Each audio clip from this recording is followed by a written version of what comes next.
And with that, we are just about set to get underway in this matchup between the Tribe and the Cougars. And as promised, we'll have a look at the defensive alignment for the Cougars to begin this one. Their starting pitcher, again, Tyler Thornton. He is a freshman who was widely heralded out of high school. In fact, he was the 4A Player of the Year in his senior year in South Carolina. He set a single-season state record, 180 strikeouts his senior year, and though he kind of struggled a little bit in the early part of his first year with the College of Charleston, he has been very good as of late. As in fact, his ERA as a starter is 2.72. You look at 2 outings ago, he went over 8 innings, 8 1/3. He was named the conference pitcher of the week. Unfortunately for Thornton, if you look at his last outing, he gave up a season-high 10 hits, and that was against William & Mary. So we'll see if it's kind of the uncharacteristic performance like we saw from him a week ago, or if it's kind of like the performance that he has shown for the most part this season, as the freshman has a 3.44 earned run average. Making his 13th start, he enters 5-5. He'll be throwing the balls and strikes to Ryan Welke, a senior catcher who is batting .250 and was an all-conference selection. At first base, Nick Pappas. Second base for the Cougars is Blake Butler. He'll be the leadoff hitter as well. Carl Weis is your third baseman. In between them, Champ Rowland is the junior playing at short. The outfield for Charleston is Brandon Murray. In left, center fielder Morgan Phillips. And Brandon Glaser is in right field for C of C. Thornton has slowed down a little bit with the strikeouts, not on pace for 180, certainly a astronomical mark for a senior in high school, but he does have 59 on the season through 81 innings. He's walked just 15. Very good control, and though the ERA is in the mid-threes, again 3.4, opponents are hitting just .237 against him. And as you can see, he is a big right-hander. Thornton is listed at 6 feet 5 inches tall, 240 pounds. He's from Taylor, South Carolina, and he is ready to get this one under the way as William & Mary's Kevin Nutter, a senior, steps up to the plate, and we are set for first pitch from Brooks Field in Wilmington. With that, we bring back in Kurt Dudley for the call. Thank you much there, Wes, as indeed Nutter does step in. Couple of doubles in last night's victory over UNCW. And the first pitch of the championship game comes in as a strike, as the first pitch thrown at 1:03 here in Wilmington, North Carolina. Again, on the campus of UNCW at Brooks Field, a facility that many CAA champions have been crowned upon. Here's the 0-1. That's going to be check swing and fouled off to the right side, 0-2. Kevin Sweeney is the home plate umpire. Frank Neves is at first. Greg Walls at second. Tim Carey at third. We're not done with it yet. In left field, it's Wilson Rayner, and in right field, John Thomas. So a 6-man crew working this championship Saturday. Here's the 0-2 from Thornton. It's outside for a ball. And 1-2 as we settle into this ball game here this afternoon. There is a little bit of a breeze blowing, looks like about straight out right now from looking at the flags above the stadium as well as the U.S. flag in center field. Pitch is low and away for ball 2. Nutter coming in at 294. He doesn't have any home runs. He does have 33 RBIs, but not having any homers doesn't mean anything in this tournament. We've seen some first-time home runs hit throughout the course of the last 4 days. And here's the 2-2 on Nutter, and fouled right back to the screen. The dimensions of the ballpark, 340 down the lines. It's 380 in straightaway center field. Power alleys are 360. There is a nice and relatively new berm that allows for spectators to sit and watch above the fence in left field, and that fence is also not solid as it is now chain link. 3 balls and 2 strikes. A lot of foul ground around the ballpark as well. So from that perspective, it is pitcher friendly. And of course, all natural surface all the way around as well. You find as you go through college baseball, some that are completely artificial and some that are hybrid and some that are still quite natural. And after that, a foul ball, 3-2. Nutter doing exactly what you want from a leadoff hitter. He is seeing a lot of pitches, and they're all at the edge of their dugout looking at this, trying to get as much a read as they can on Thornton. Here's a 3-2 again. And that's going to miss inside for ball 4. So not only does Thornton give a chance for his teammates to see what Thornton is going to offer today, Nutter gets the walk. Thornton, as mentioned, gave up a career-high 10 hits in his outing just 1 week ago today against William & Mary. Gave up 10 hits through 6 and a third. He walked just 1 in that outing. And William & Mary winning that ball game and claiming the #1 seed.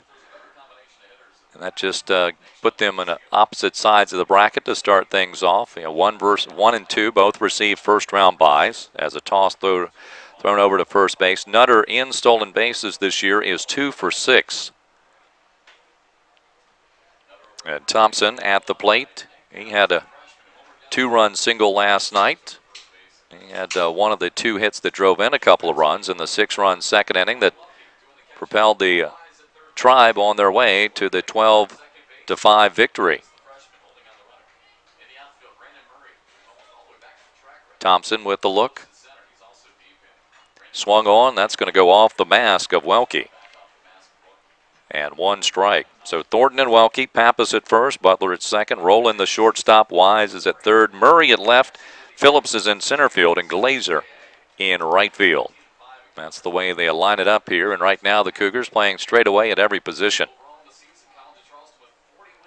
Another toss over, and pulled in by Pappas, freshman, who had a home run yesterday at the first baseman for the Cougars.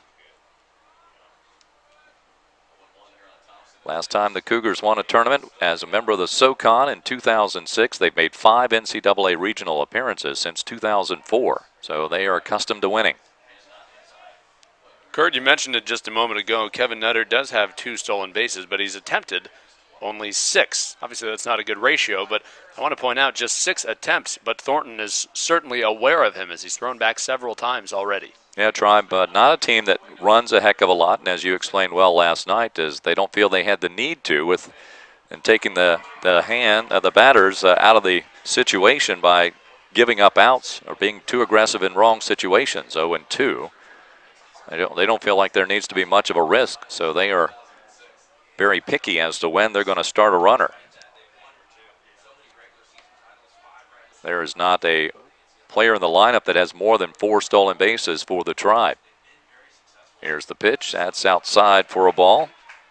Well, and on the topic of not wanting to get out on the bases, they have productive hitters all the way through the order. In fact, there's only one batter who has an average below 289 in their starting lineup, and he has 33 RBI as well. So they're producing, certainly. A ball and a strike. Here's Thornton's delivery. Swung on and missed. Cut by Thompson makes it strike 3, and there's our first out of the ball game. Thompson, a .374 batting average at the start of this one, leads the conference, and that is just the 32nd time that he has struck out, and this the 56th game of the year for William & Mary, and it brings up the Conference Player of the Year. Michael Katz, the left fielder, a junior, batting at .360, 14 home runs, 75 RBIs. He became the single-season RBI leader solely with 3 ribbies yesterday, and it took him a couple of games to get his offense going. Of course, Ober had something to do with that in yesterday's winner's bracket championship game, as we sometimes call it. That is well hit, but foul down the third baseline for the first strike to Katz. The one hit that did awaken the beast was down that third baseline, a well-placed single that scored 2 runs. And as you alluded to, he did have another RBI in the game. Came a little bit later. The Tribe with 13 hits last night, looking for their first here. Kyle to Charleston at 40-17. William & Mary at 34-21. Swing and a miss at the high fastball by Katz. He's down in the count 0-2. Thornton can really turn it up, and he was 10-3 that senior year of high school. He was 8-3 his junior year. This is a guy who, even though he is just a freshman and just 5-5, they think he's got big game potential, and they really do trust him in this situation here. Here's the pitch up high for a ball, and 1 ball and a couple of strikes. Katz, the number 3 hitter in the order, followed by Ryan Hissey. As I mentioned in the open, the top batting team in the league as William & Mary came in with a .313 batting average after the regular year. College of Charleston, they're at 7th at .258, a toss over. Meanwhile, team pitching, College of Charleston number 1 in the league, and ERA at 2.86. William & Mary not too far behind at number 4 with a 4.22. But that's a big gap between 1 and 4 there. Well, anything under 3 is outstanding from the college ranks simply because of the use of the aluminum bat, although it has been tailored down and it's not quite as potent as it was as a weapon at the plate than what it was 10 years ago after some long research and concerns about safety and cutting down the exit speed of the baseball. Here's the 2-2. That's just high for a ball. So we're seeing a lot of pitches here early, Wes, from Thornton. Yeah, they're being certainly more patient at the plate in this one than they were when they faced off yesterday at noon. The Tribe were swinging at a lot of first pitches that they saw against the Cougars, trying to get after Bailey Ober. It did not work in that one. But here we see Katz staying alive. It's a full count. That very well may be one of the messages. Brian Murphy. Here's a swing and a miss, and the throw goes out into center field, but taking second base will be Nutter for his 3rd stolen base of the season. But there are 2 away after back-to-back strikeouts. Katz trying to make something happen while Nutter was on his way to second base. Pretty impressive here from Tyler Thornton as he's not afraid of these big bats, Nick Thompson and Michael Katz. And even though they're not going after the first pitch, that they're taking more pitches today than yesterday, they're still aggressive as we see Thompson and Katz go down swinging after high heaters.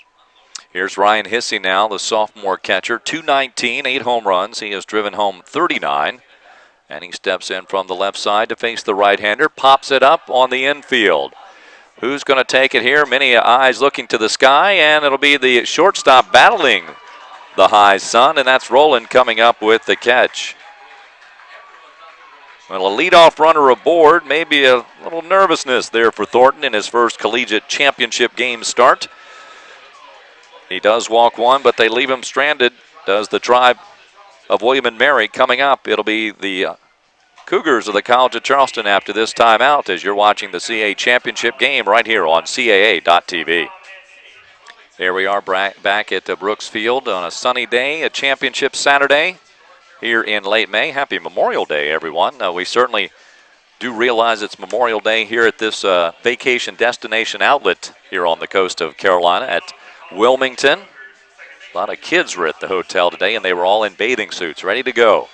Buckets and shovels in hand. The beginning of summer, Memorial Day weekend, and they know that it's summertime here in Wilmington. It has felt like it all weekend. Beautiful. We had a little bit of cloud covers last night, but it's been in the 80s and 90s all weekend as the Tribe have a young pitcher on the hill with an interesting name, Bryson Kauha'aha'a. Kauha'aha'a is going to challenge me throughout the course of today's game, and he's going to challenge the Cougars with his pitching as well. And the first pitch, second pitch actually fouls back out of play. And it's an 0-2 count to Blake Butler, a sophomore, 288 on the season, 2 home runs, 23 runs driven in. Kauha'aha'a is 1-2, a 5.76 ERA. This will be start number 5 and appearance number 12. And he appears to be a pretty quick worker. He is a junior. This is his first year with William & Mary. His best outing of the year was 1 week ago against Charleston. He went 6 2/3, striking out 4, giving up only 2 hits, and earning the victory. Ball fouled off, a ball and 2 strikes. You hear the name pronounced many different ways, and Bryson is usually the relief to just refer to him. Pitch is low for a ball. 2-2. Butler 286 in the tournament. He's 2 for 7. We're not going to see big numbers from the College of Charleston aggregate numbers because, well, they've only played a couple of ball games. As coming through the winner's bracket, popped up on the right side. Nutter in foul ground, takes a look at his dugout and will make the catch. A good play by Kevin Nutter at first. As we've mentioned countless times, it seems, this tournament, a lot of ground in foul territory, and Nutter had to run a good distance, stayed just in front of his team's dugout as we look at this angle. And a great shot there as you see everybody backing away from the railing. Had it been a pop-up on the other side, you'd bet your marbles that the Cougars would not have backed off and given him any room at all, but Nutter, the first out. Here's Brandon Murray now. First pitch swinging, sends it straight away to center field. And Derek Lowe is there to make the catch. And a quick 1-2 punch here. Well, Brandon Murray, who goes out on that fly ball to center field, not the first time we've seen him go after a first pitch. His first pitch faced in this tournament would have been a home run had it not been for Teddy Silas, UNCW's right fielder, who knows the park well enough that he knew he could jump up and rob Murray of a home run. Here's Carl Weis, the third baseman, now a sophomore. 289, 3 home runs, 51. He is driven in this year for the Cougars. And Weis is 2 for 6 in his 2 games. And socks that foul down the left side of the diamond. 1 ball and 1 strike. Hissey the catcher, Nutter at first, Casey at second, Hohen in the shortstop, Thompson at third. It's Katz in left, Lowe in center, and Smith in right field. 0-1 becomes 1-2, or say, excuse me, 1-1 becomes 1-2. Weis did not have an RBI his last time up, but he had 3 in the Cougars' first game. Cut on and miss, and a strikeout. Kawahaha got it done about as fast as you can say his name. Maybe quicker. 3 up, 3 down here in the bottom of the first. No score. The Tribe and the Cougars on Championship Saturday on CAA.TV. Well, I was mentioning about the way these two teams finished in the pitching and hitting ranks between College of Charleston and UNCW during, and William & Mary during the regular season. Well, here in the tournament, the College of Charleston just a slight edge over the Tribe, hitting a 284 through the first 2 games. William & Mary 282 pitching-wise. Northeastern actually had a 2.42 ERA. College of Charleston at 2.50, William & Mary at 3.67. So that's what they've done for each other lately. And here's Charlie Gould at the plate now, a sophomore. They will check swing, they appeal, and apparently he does go for strike 1. They didn't bother completing the appeal as Kevin Sweeney behind the plate said that he did, so 0-1. Gould, a 329 hitter, 7 home runs and 42 runs driven in. Pitch outside for a ball, and we're squared. 1 ball and 1 strike. It's Gould, Lowe, and Casey here in the Tribe's second inning. William & Mary playing on this Saturday, which means on Championship Saturday for the second consecutive year. They actually played twice last year on this Saturday, but it was a different scenario. They were finishing up the champion of the losers bracket game on Saturday at Veterans Memorial Park, and that gave the Tribe the right to face Towson. Towson won that first game. Now, if Towson would have lost, they would have had to come back on Sunday to finish it because they certainly weren't going to make the Tribe play 3 games in a day. 2 balls and 2 strikes now, but Towson ended up with the title, so we're going to have a brand new champion here in 2014. Towson was a tremendous story last year, going from basically rising from the ashes as it looked like their program was going to be done, and Mike Gottlieb ends up guiding the Tigers as the number 4 seed as the CAA champs. 2-2 on Gold now. That's part of the history now, as this is edition number 29 of the CAA Championship Tournament. Foul back. 2 balls, 2 strikes. And Kurt, you will not mention it, but I will brag on your behalf. Your 27th consecutive one. Thank you very much. Helm. Yep. Started back in 1988, and the tournament was hosted at the Diamond in Richmond that year, which was a nice facility to work from a media standpoint. It was just so large that you needed a big, big crowd just to have any atmosphere. That was just one of the, really the only knock that you could have on a facility that large. You could have a pretty good crowd and hardly know they're there.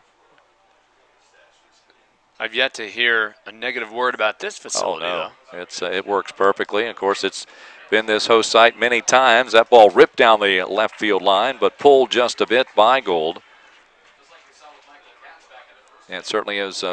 It's one of my favorite weeks of the year. Always look forward to it. And it kind of, you mentioned Memorial Day. It kind of starts my summer as well once we get through the championship, although it also begins a time of the year where either getting a chance to see regional play in person, watching some of it on TV, and enjoy when it gets to Omaha in the College World Series.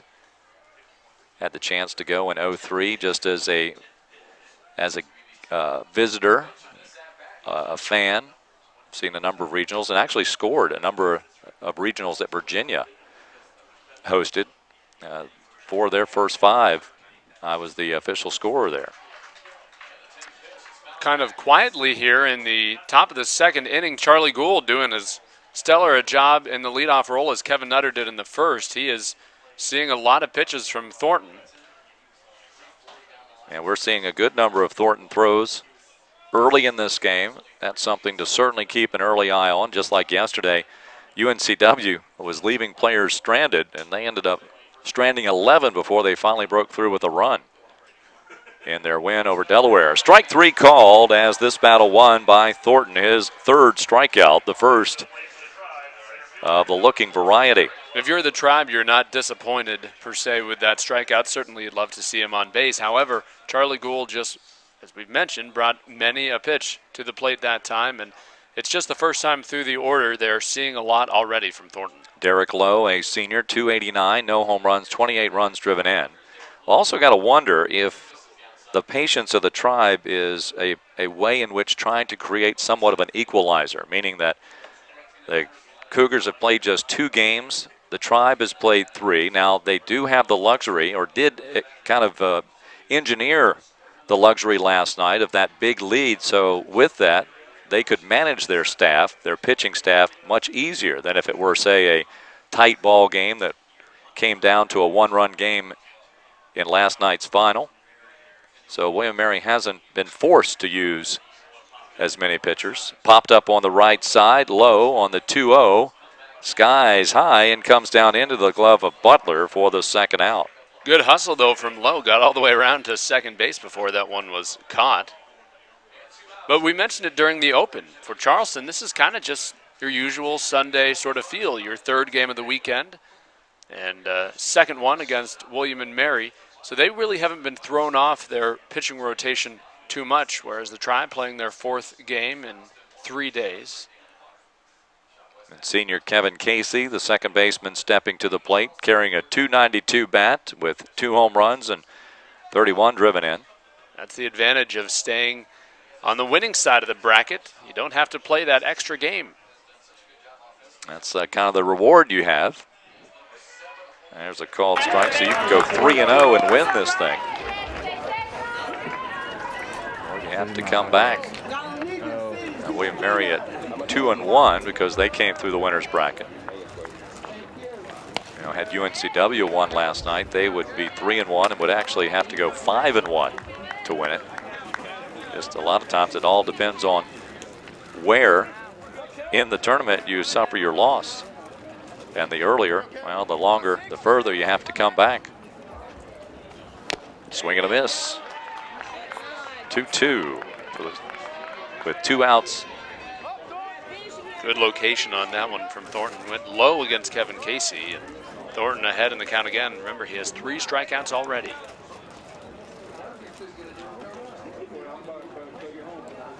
Two becomes a strikeout number 4 for Thornton. He's got 2 in each inning, and he keeps the Tribe off the board, not only in runs, but also hits thus far. 0-0 our score after 1.5. Back with the Cougars at the plate on CAA.TV. No score early going. There's the contingent of Cougar fans. They're smart fans. They're enjoying the weather, but they're doing so wisely underneath the tarp. You look over through the stands, several tents, as we have our first hit in the game here. Yeah, Nick Pappas, a freshman, delivers on the first pitch he sees here from Kawahaha in the second inning.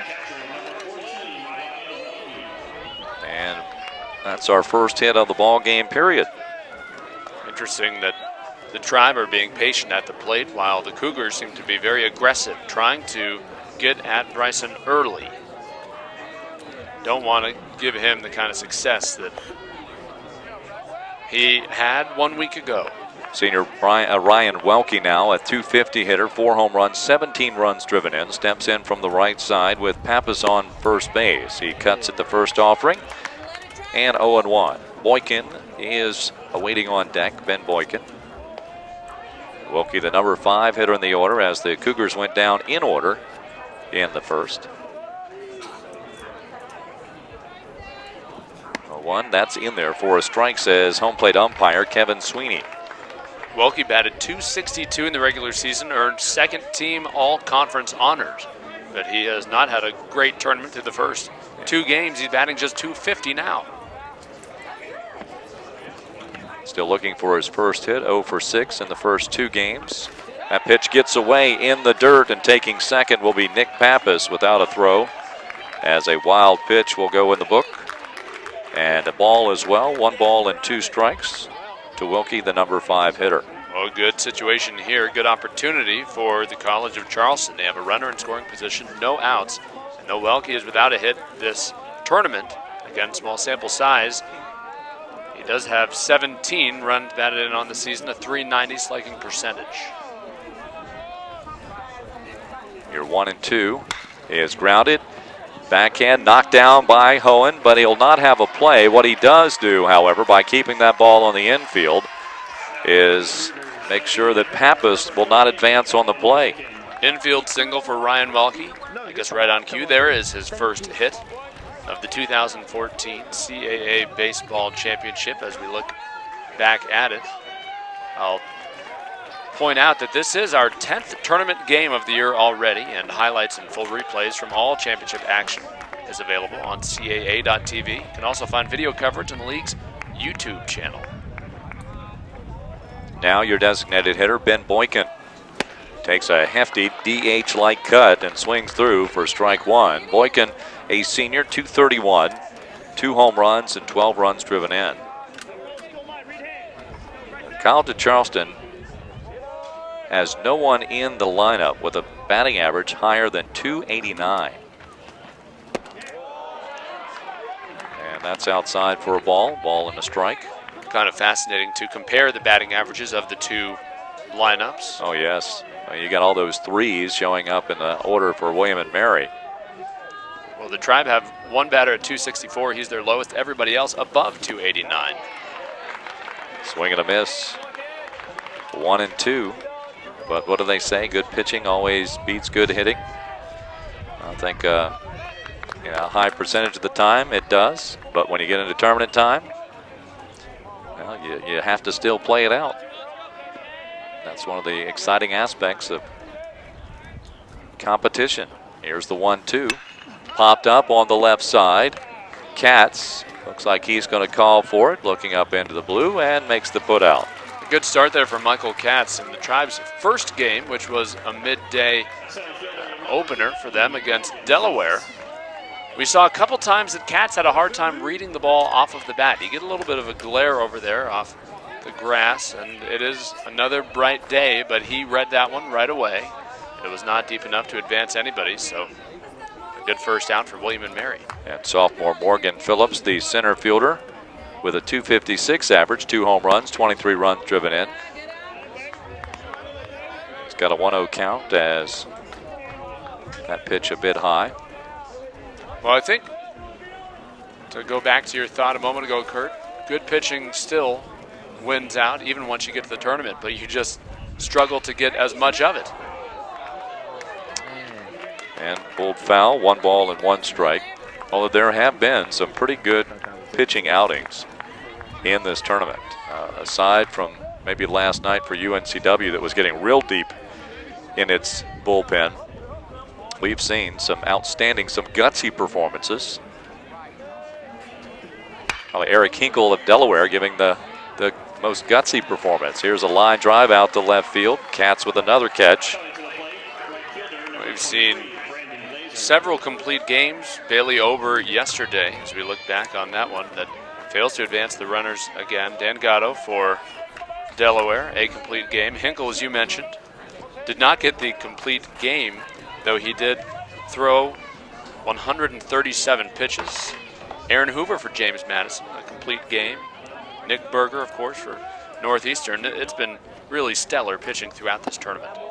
And Berger with the tournament high 10 strikeouts and dispatching James Madison in the first elimination game of the tournament. That was all the way back on Wednesday, which seems like it was Wednesday last year. As I mentioned, 10 games. It feels like we've been here a while.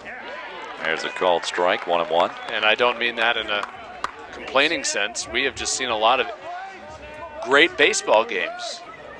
It's hard to believe they've taken place over the course of just a few short days. There, as I left the ballpark, I said a lot of short, long days. They are long days here, but yet they seem to go by pretty quickly. And the next thing you know, you're right back in the ballpark here again. 1 ball and 2 strikes on Glaser. Although today is a little later start than earlier in the week when we had the noontime starts. There are Yogi-isms. I think I just heard the first Kurt-ism. What was that? Short, long day. Short, long day, yes.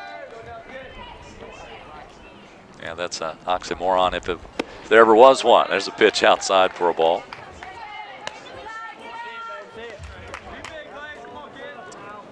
Well, you know that you've finished the day here because you're pretty tired when you leave. You start to say some pretty... anyone That's right. starts to say some pretty silly things, usually by the end. Here's the 2-2.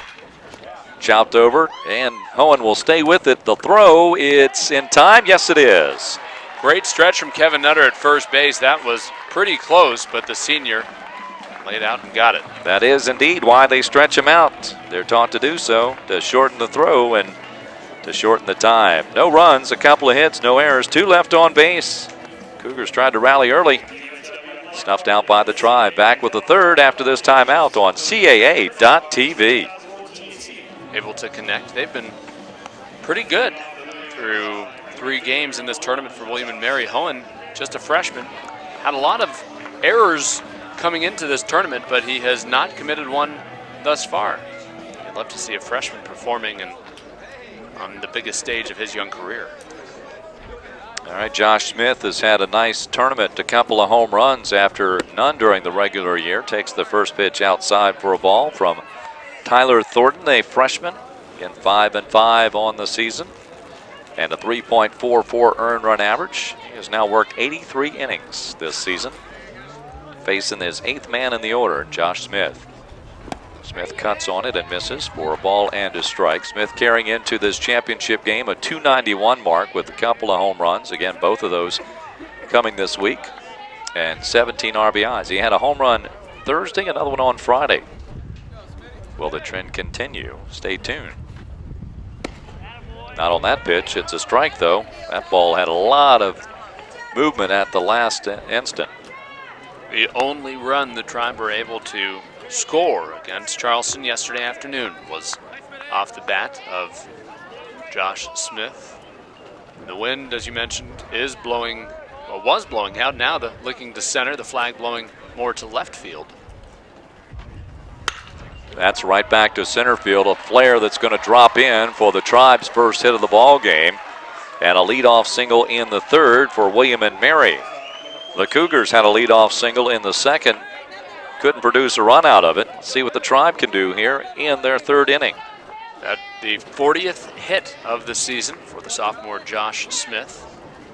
And Tim Hohen, the freshman, 56 hits. And I'll stress that that's their number 9 hitter. In 212 at-bats, a .264 average, 19 doubles. Pops it up as he tries to bunt it. It's going to end up in the stands for strike 1. 19 doubles per Hohen. That's a big number there, of course. 3 triples and the 4 home runs. The number that stands out is the strikeouts. Unfortunately, he has struck out 66 times this season, 3 of them last night. So he's one of these guys that it's interesting. He's in the number 9 hole. He's got the power, but he also does have the strikeout. And when you consider that he does have the 56 hits, and what's that, 26 of those are for extra bases. So it's kind of an all or none situation for him. Now he's showing another bunt. This time, though, it's going to be a called strike against him. Yeah, essentially half of the time that he gets a hit, he gets past first base. That's impressive, and putting him in the 9 hole certainly does limit his number of appearances, plate appearances, but the strikeouts. If he were to cut down those strikeouts, he could move up into that 4 or 5 hole possibly. Maybe something to work on during the offseason. Here's the 0-2, which is usually never the offseason, that is. A strikeout, and that is the 5th for Thornton. He's got a strikeout in every inning, 2 each in the first 2, and now this one here. He's gone through the order once, has given up just 1 hit, walked 1, and 5 strikeouts, a big number. He came into this one with 59 on the year. The other 2 putouts are pop-ups. Kevin Nutter was the lone batter walked. A good at bat to begin the game. Indeed he did. Perfect start. Getting a base runner and seeing a lot of pitches in the process. You'll see this pitch for a strike. We'll see if they start going after first pitches a little bit later in this one, but kind of like with yesterday, we saw them sticking to a game plan to be aggressive in this one. Thus far, they're sticking to a game plan of being patient and disciplined at the plate. Taking his lead is Smith. He's going to draw a throw. Smith is 4 for 5. He and Derek Lowe, the center fielder, the leading base stealers in the lineup here today. Again, the modest totals. Another toss over. Not that he expects Smith to steal, although certainly he can, but anything he can do to slow down the Tribe runner. Just make him be a little more hesitant getting a jump to second base to help maybe turn the double play. The runner does go, and the ball is hit, but right to the shortstop. Up and the throw across by Rowland. So he protects the runner, does Nutter. But it is the second out of the inning. That's our first ground ball out off the arm of Thornton. We'll see this again. Runner got a pretty good start. He also peeked in at the right time to realize the ball was hit but on the ground, so he kept on hauling towards second base. 2 away here in the top of the 3rd. Well, it's the dangerous part of the order here. Nick Thompson on deck, Michael Katz. They both struck out their first time up. Thompson takes it the opposite way, drifting back as Glaser. He looks up, glazes into the sun, and makes that put out. Well, he goes after the first pitch, and he goes down on a fly to right field. 1 hit, 1 left. Go to the bottom of the 3rd. We're still scoreless in this championship game on CAA.TV. Well, we're picking up about where we left off between these 2 teams. When they played yesterday, the pitchers were in control. The pitchers in control of this one. No runs for either team. Just a couple of hits stacked up on the board. And Kauhaha leading things off with Rowland at the plate, the number 9 hitter. Champ Rowland on Champ Saturday at the plate, the junior, 259, no homers, 9 runs driven in.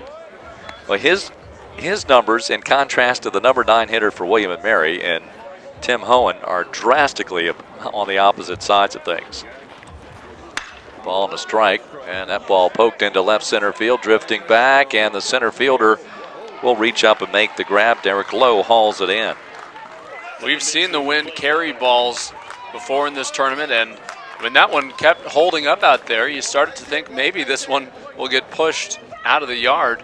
Derek Lowe was with his feet in the warning track when he came down with that catch. So a ride given that one from Champ Rowland, who was the first out. We'll see Blake Butler for the second time now. Popped up into foul ground by Nutter, to Nutter, the first baseman. There's a called strike. And another thing that changes as you get late in this tournament is these teams defensively are much more comfortable playing in this ballpark. They know it a little bit better. There, like I said, a lot of room and foul ground, but they understand the other obstacles. There's a high fly ball to left field if it stays fair, and it is a foul ball.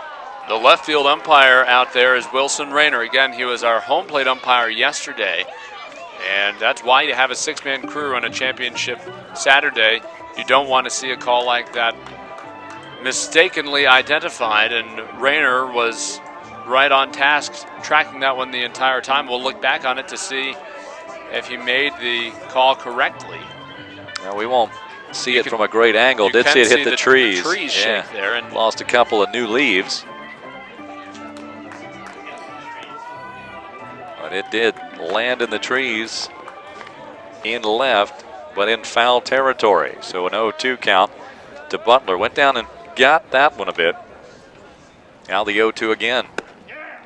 Just outside. That's not a bad pitch. See if Butler was anxious enough to take another cut after hoping that one was going to go fair. It was pretty close either way. That's well outside, no doubt about that pitch. 2-2.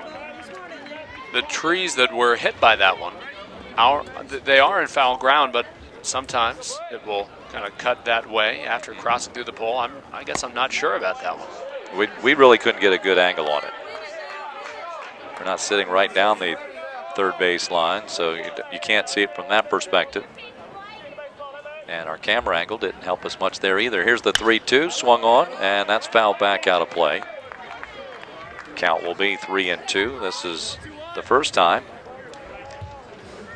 we've seen Bryson go to a full count. Into center field this time. Lowe will get his second consecutive put out, third of the game. But they're starting to get pretty good contact. That's 4 of the last 5 outs have been flies to the outfield. In the second inning, there were 2 straight flies to left field, and the third begins with a pair of flyouts to center. So lifting the ball is the approach here for the Cougars, and that may mean that Bryson's a little high up in the zone. Ball 1 to Murray. He flew out to center field his first time up. And we do know Murray has the power to take it yard. Takes it low for a ball, 2-0. Murray, the senior from the Bahamas. 6 home runs.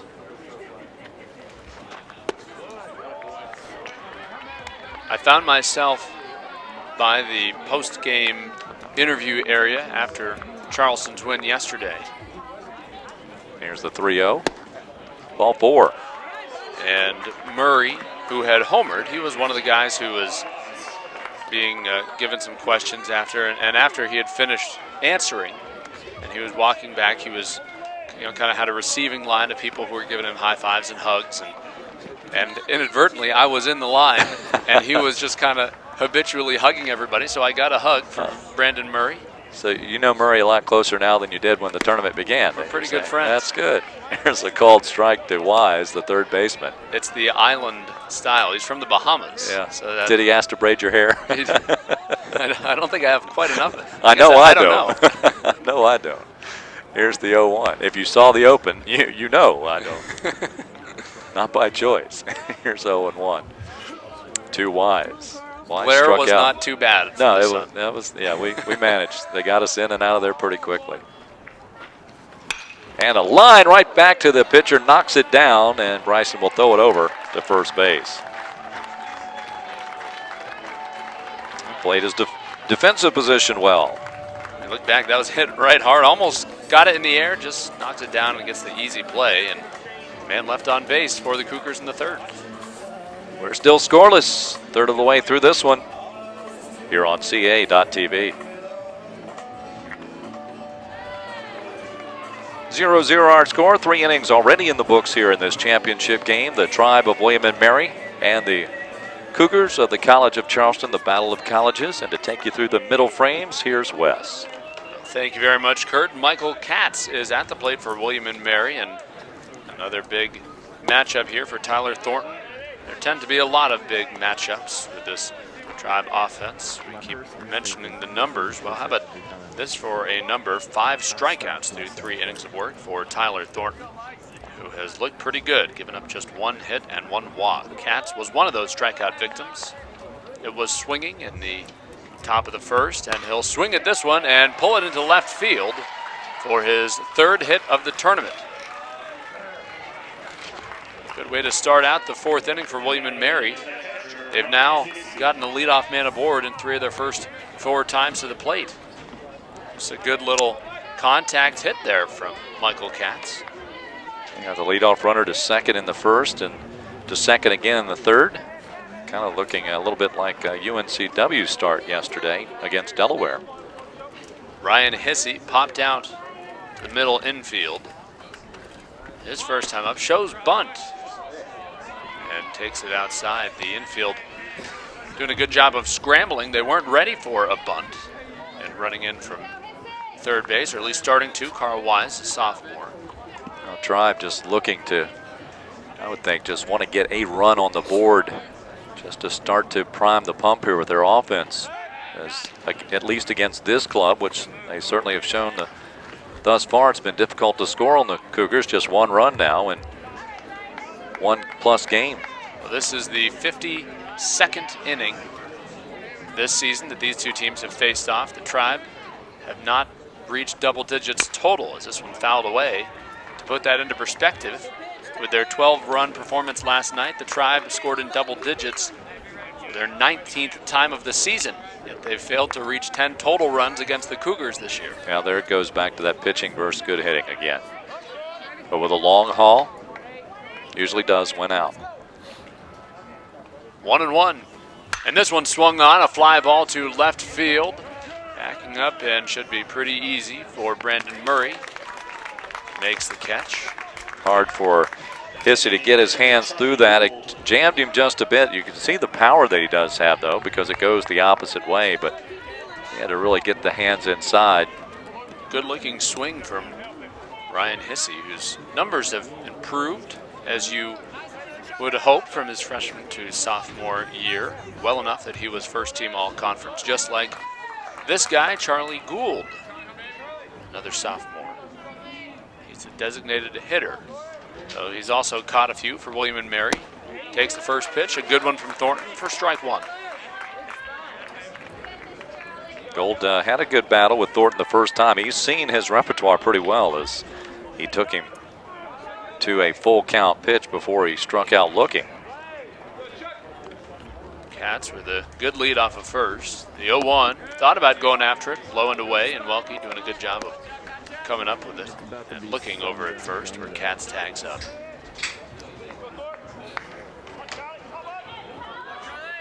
Gould from Lake Forest, Illinois.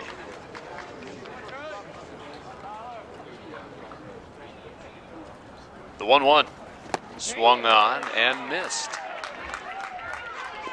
An interesting statistic that I spent probably too much time looking up as we look at Michael Katz off of first. Coming into this tournament, he had played exactly 162 games, a major league season. He had a total of 177 runs batted in, a .349 average collectively. Wow, that's very good research. That's outstanding. That one's going to be ball 2 to Charlie Gould. That certainly would win him a few awards on the major league level. If he's able to do that in the bigs, then he's going to have a pretty full trophy shelf, I would imagine. Not to mention a pretty thick wallet. The 2-2 is swung on, and this one's going to get through. Diving over from third, it finds its way under Carl Weis's glove. So the Tribe get 2 hits here to begin the 4th inning. And with 1 out, it brings up Derek Lowe. That looks like Gould just hit a good pitch there.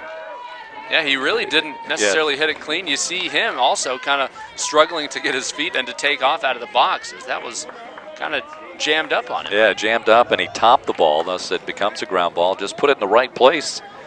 Weis couldn't get to it, had just enough velocity on it to get past him. So we've got runners now at first and second. Tribe with its biggest threat mounting in this championship game And here in the fourth. Derek Lowe, who's batting .400 for the tournament, 4 for 10. He did pop out his last time up, fouls away this one.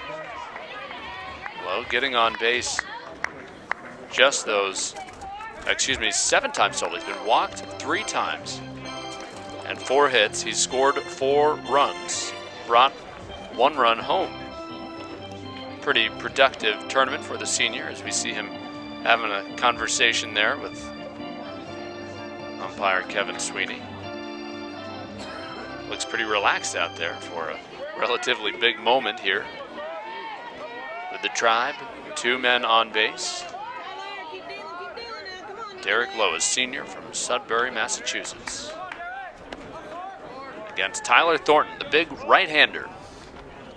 Will fire, and kind of a check swing goes right back to him. Off the ground, they go to short. The flip to first is in time.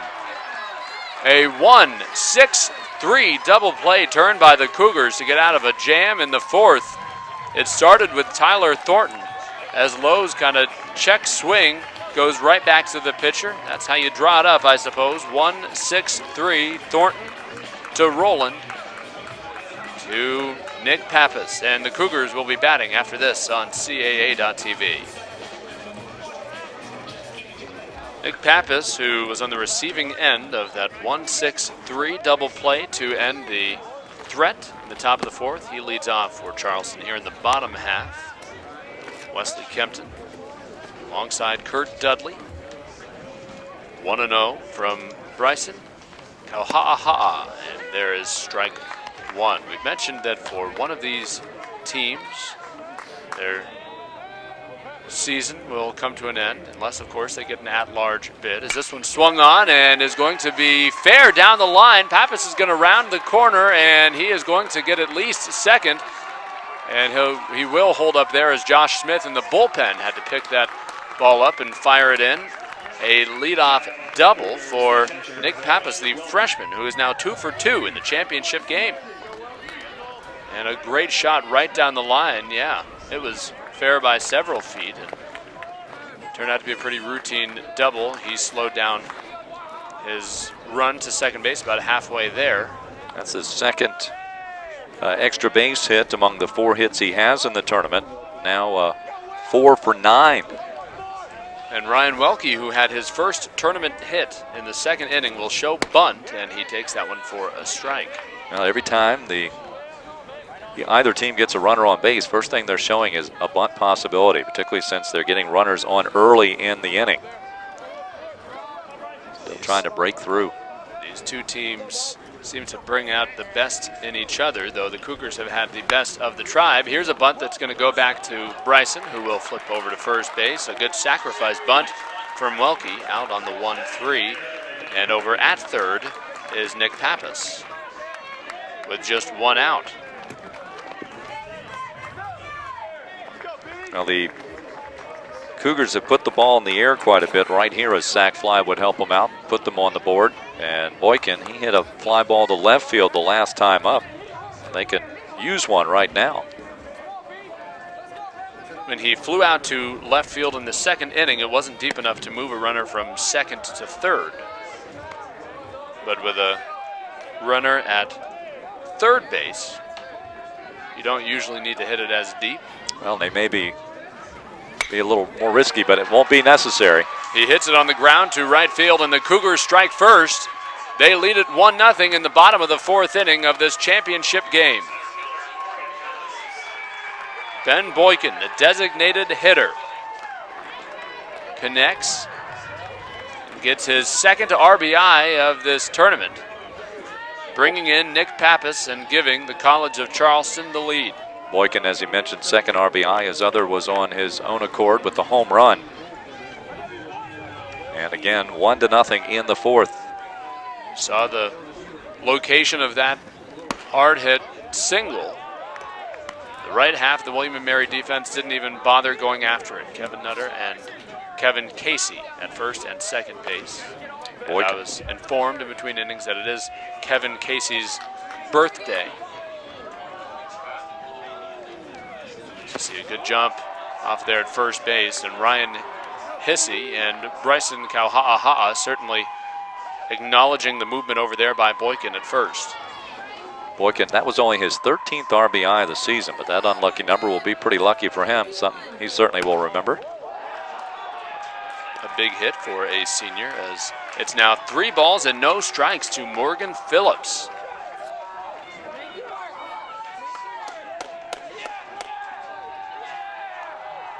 Bryson Kauha'aha'a did not give up a run to the Cougars when he faced them a week ago. That one is a strike. 3 balls, 1 strike. Bottom of the 4th inning. Morgan Phillips will take that one for strike 2. Great location as the count is now full. In the on-deck circle for the Cougars, it's Brandon Glaser, the redshirt junior from Maryland. 3-2 pitch, swung on and missed. The throw to second is going to be close. Hohen has it. Did he get the tag in time? Yes! So a strikeout and a caught stealing gets the Cougars down in the bottom of the 4th, but not before they bring home a run. 1 run scores in the 4th inning for Charleston, and they lead it 1-0. 5th inning coming your way next on CAA.TV. You see the field crew here at Brooks Field. They come out after the 4th inning every game and rake it down. Charleston struck first as we look back at that caught stealing, and pretty close as you see the foot from Ben Boykin going just over the tag. And did he get to the bag first? Possibly, but it's called a caught stealing. Boykin, you could see appealing that call, and he might have had a good case there. Wasn't much appeal from the dugout, as they were pretty happy to have grabbed the lead in that frame. Ball was certainly there ahead of him. It's just a matter of whether he can avoid the tag. And here leading off for the Tribe is Kevin Casey, who will foul this one away. Again, we're told it's his birthday today. I have one of those every year. Me too. Something we have in common. Just had one, in fact. Spent many of them right here at this tournament. But it wasn't this week. It was when the tournament was a week before. Well, happy birthday. Thank you. And whenever yours is, happy birthday to you too. Well, thanks. 0-2. I'll let you know about it. Okay. As this one is swung on and missed, and though Thornton had not grabbed a strikeout in the 4th inning, he gets right back on track here in the 5th inning by getting his 6th strikeout. And it will bring up Josh Smith, who singled. First hit of the game for William & Mary back in the 3rd. I was born on the anniversary of the death of Elvis Presley and Babe Ruth. Wow. So are you kind of part of the reincarnate of that then? Probably a hybrid. Maybe so. 0-1 to Josh Smith, and he'll swing and miss at that one. Heck of a start here to the 5th inning for Tyler Thornton. Struck out Casey, and he's up 0-2 on Smith. The outfield is shading just a hair towards right field. And in right field, pretty close, is Brandon Glaser. If you look at Thornton, who sets and fires, and this one is high. There's ball 1. Well, Thornton career high strikeouts 8. That was registered on April the 2nd against Jacksonville, and that was on the road.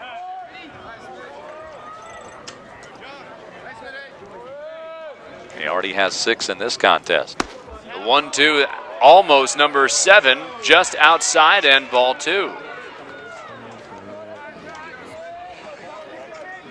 Longest outing of the year. Twice he went 8 1/3. Most recently at Hofstra on May the 11th. Also did that against Bethune-Cookman. 2-2.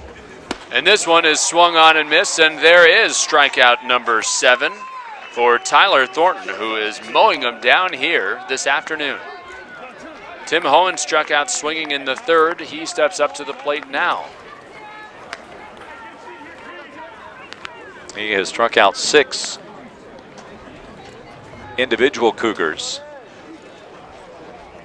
as he is working his 2nd full time around the rotation. Tim Hohen not going to strike out as he pops this one up Fly to left field, and over there making the catch is Brandon Murray. So a fast top half of the 5th inning. We are halfway through this contest. The Cougars up 1-0.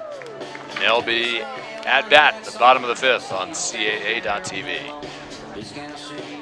Welcome back to Brooks Field. Alongside Kurt Dudley, I'm Wesley Kempton. At the bottom of the 5th inning, we've mentioned a couple times. I was interrupted, in fact, when I was trying to say last half inning about one of these teams. If they don't get an at-large bid, they will see the beginning of their summer, perhaps fittingly on Memorial Day weekend. But something to look forward to this summer, perhaps, is that on July 1st, a new and improved CAAsports.com is coming. It'll be more user-friendly, mobile-friendly. Got to log on later this summer to see the new CAAsports.com. And then this fall, CAA.TV will have a major facelift. You won't have to register. It's going to be all live video throughout the league. It'll be free, live stats right beside the video. It'll be mobile friendly. You won't need to have the app or anything. CAA.TV will include portals as well for every school. So look forward to that next fall, as it's 1 ball, 2 strikes from Bryson Kauha'aha to Brandon Glaser. A lot of work being put together behind the scenes to change a lot of things, make it more user-friendly. A big swing and a miss, back-to-back strikeouts from Kauha'aha. Not on pace with Thornton, but that is his 3rd strikeout of the afternoon.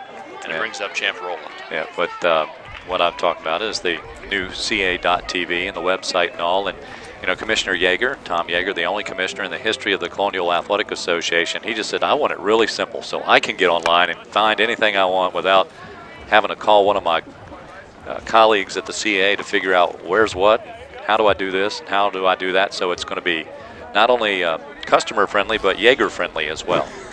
Well, I think that's a great game plan. And everyone likes simpler things. As there's another strike from Bryson Kauha'aha. I mean, I have a great big massive smartphone, borderline computer size, but I don't like to download apps if I don't have to, so just go to CAA.TV. Right.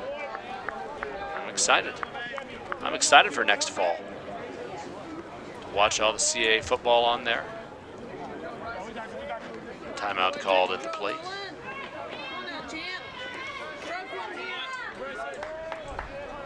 One and two. And back-to-back strikeouts here in the bottom of the 5th inning. 3 strikeouts in a row from Bryson Kauha'aha as Rowland goes down looking. That's 3 consecutive Ks as he ended the 4th that way. So the bottom 3rd of Charleston's order out on strikes. Their 2nd time around, and now 3rd plate appearance here. Butler will swing at this one, a fly ball to left field. It is going, and there it goes. A solo shot from Blake Butler, and the Cougars double their lead. It's 2-0 Charleston. Butler's 3rd home run of the season, a solo shot that doubles the lead for the Cougars, now at 2-0. It is just the 5th hit given up by Kauha'aha against the Cougars. When he faced them, Bryson that is, facing the Cougars 1 week ago, he gave up only 2 hits and no runs. Here he has given up 2 runs already. And Ryan Hissey is out to talk with the junior pitcher, and so too is William & Mary head coach Brian Murphy. As you look at Blake Butler running the bases, and a great moment for the sophomore from just over in Greensboro, North Carolina. Look at him greeted by his teammates, and a great reception there back in the dugout as well. They were all out to greet him. Well, the home run ball was key in yesterday's College of Charleston win.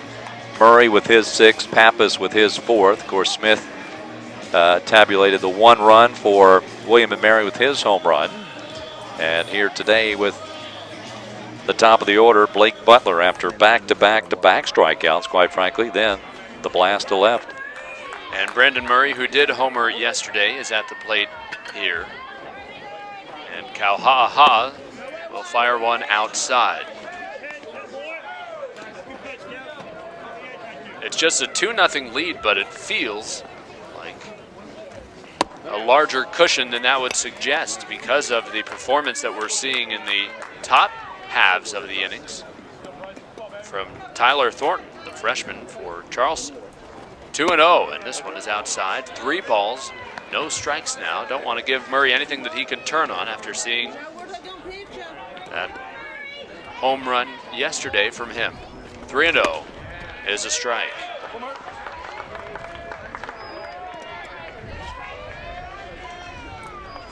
With 4 strikeouts in this game, by the way, as this one swung on and fouled. Kauha'a has tied his career high, and so one more will give him a new career mark there. And conversely, Thornton, with 7 strikeouts already, is 1 away from tying his career high. The 3-2 swung on and missed, and in the dirt, the tag from Hissey. So Bryson Kauha'a picks up a career high in strikeouts, but he gives up a home run as well. And the College of Charleston, with a run in the bottom of the 5th, have a 2-0 lead. They leave no one on base, and they'll see the Tribe at the plate, the top of the 6th on CAA.TV. The last time Tyler Thornton faced William & Mary, he lasted 6 1/3, but he was shellacked for 10 hits and 5 earned runs. He walked 1 and struck out 6, and I think it's safe to say he's on pace for a slightly better performance. Has given up just 3 hits through the first 5 frames. He has struck out 7 Tribe batters, and William & Mary back to the top of their order here in the 6th. Kevin Nutter, who is 0 for 1. Fielder's choice and a walk for him in the first. Strike 1 is the call. Again, the career high strikeouts for Tyler Thornton, 8, set back on April 2nd. The 0-1 pitch, just low, and it's 1-1.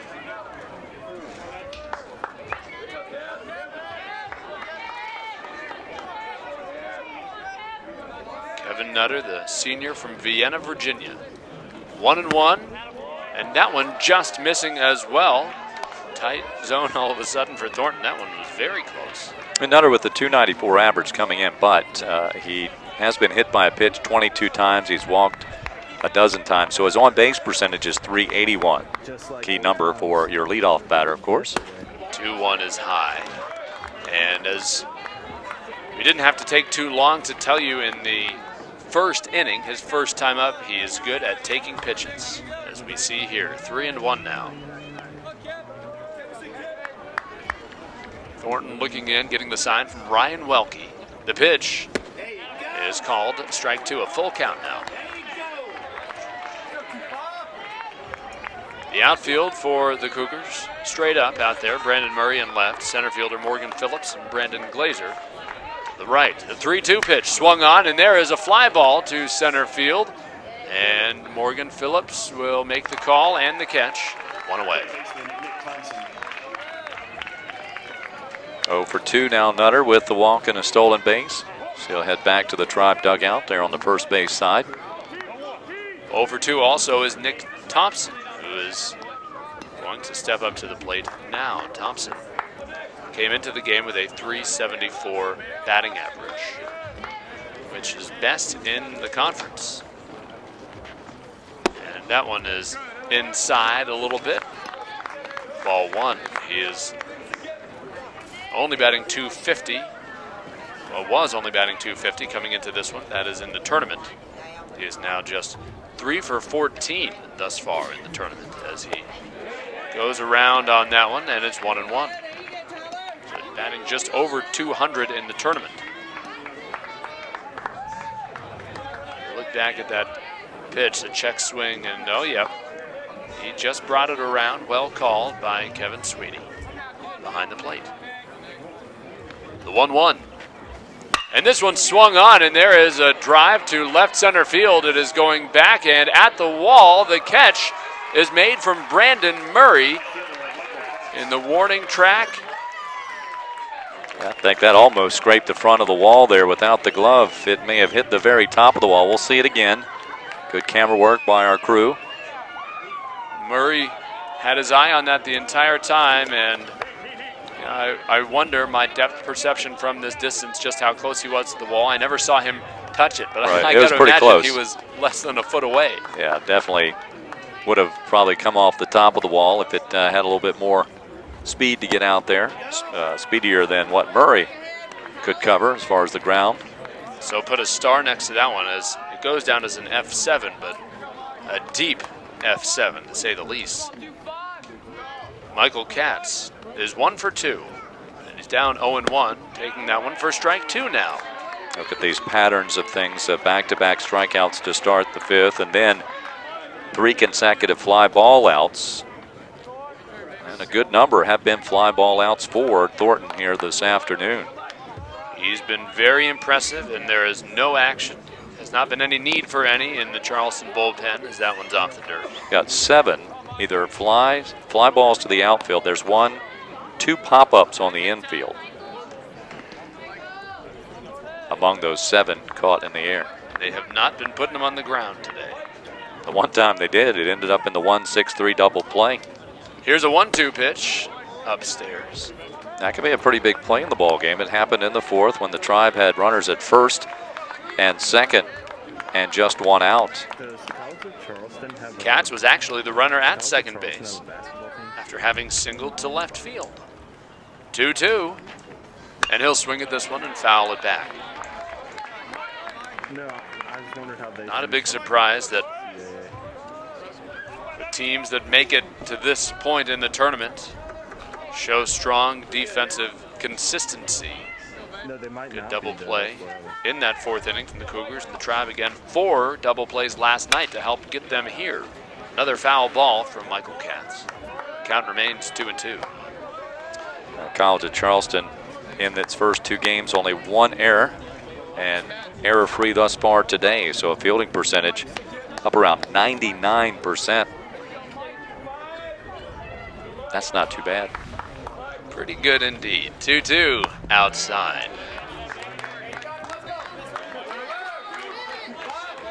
It's always interesting once you do get to this point in the season. How will your guys react? Kurt, I mentioned to you early in the game, there's really a feeling of nervousness, anticipation, excitement kind of all rolled into one for these teams, but they've settled down into a tight one here as this one is swung on and caught at short.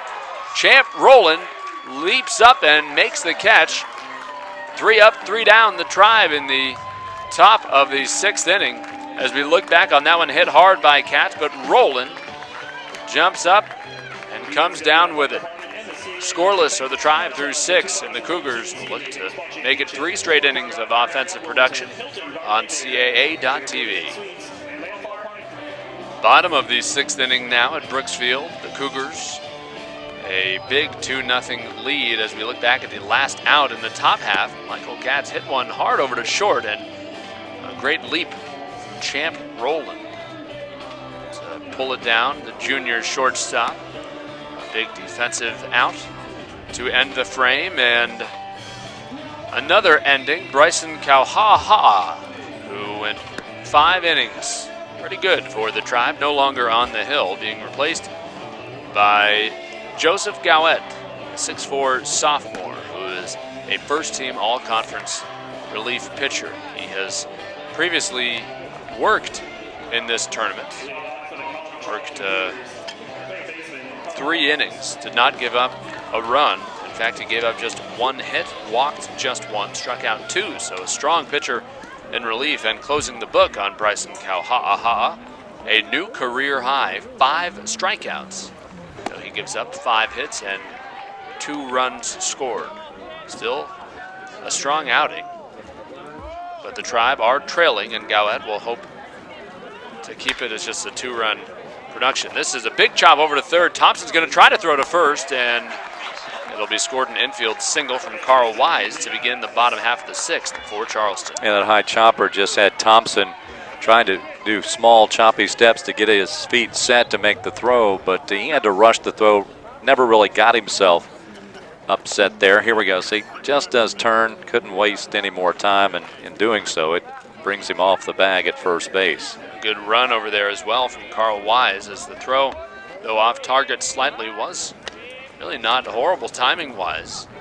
A lot of time, though we're talking about microseconds here, but a lot of time chewed up by a big chop over to third base. It's like what they told Willie Mays Hayes to do. Here's Nick Pappas, and this is a line drive into right field, and holding up at second base, Carl Weis. So Joseph Gowett in relief has given up back-to-back singles. Well, this is the way that the second inning started for the Cougars. Back-to-back singles by Pappas, who now has his 3-hit day on the afternoon. He's putting himself as a candidate for the all-tournament team. As now Welke will step up 1-for-1 with a sacrifice bunt. He advanced a runner to third base back in the fourth inning. That was actually, go figure, Nick Pappas, who came around to score the first run of the game for Charleston. I think Welke will certainly be showing a bunt opportunity here, and the corner infielders should be coming up, creeping up just a bit, and here we see it. A pickoff play. Yeah, surprisingly, go back to second base. Kevin Casey at second on the receiving end of that one, seeing if they could catch Carl Weis sleeping. Gowett with a 3-1 record, a 1.24 ERA. This is appearance number 26 on the year. 25 out of the bullpen.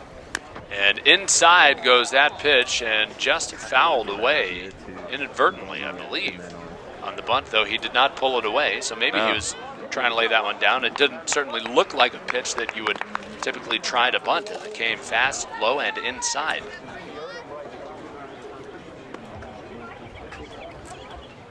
Welke looking over to third.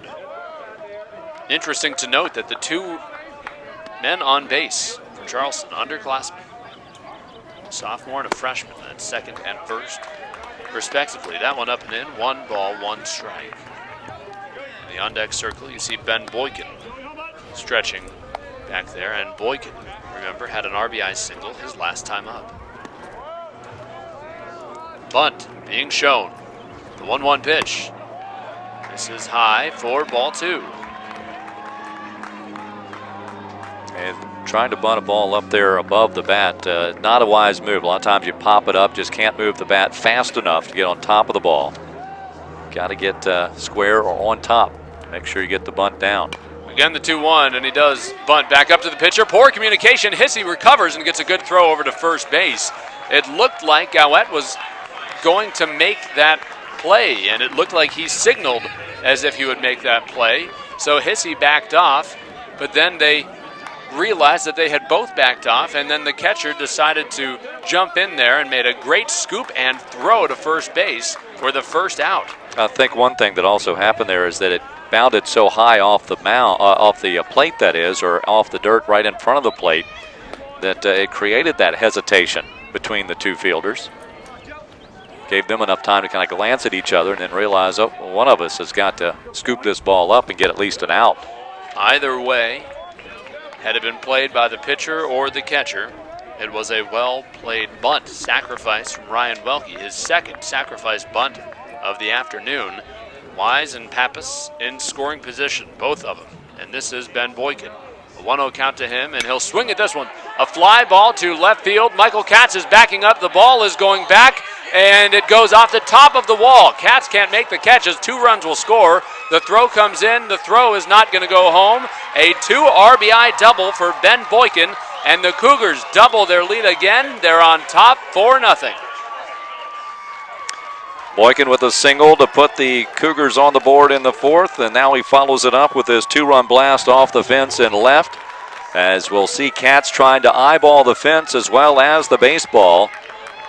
Glancing back and forth, and it is just at the top. Looked like he almost tried to get the second hand up there to make a two-handed catch, but everything was coming together at the same time, and 2 runs will follow for the Cougars, who have doubled the lead at 4-2 against Gowett, who has come in and has not been successful on the mound for the Tribe when he needs to be. That is the 3rd hit that he has given up against the 4th batter he has faced. The only out was basically a freebie sacrifice from Ryan Welke. And a good chase on that one from Michael Katz, who jumped up at the wall. We had to wait for a moment to see, was it gone, was it a catch, and then we saw it bounce out. And the runners were certainly ready. Weis and Pappas each scoring. Pappas scoring for his second time this afternoon. We're in the bottom of the 6th inning. And Charleston now with a commanding 4-0 lead. Not insurmountable, but by the way Tyler Thornton is pitching, perhaps it is, as this is called strike one. The Tribe have been shut out just one time this season. Perhaps twice. But they are down by 4 as this one fouled back.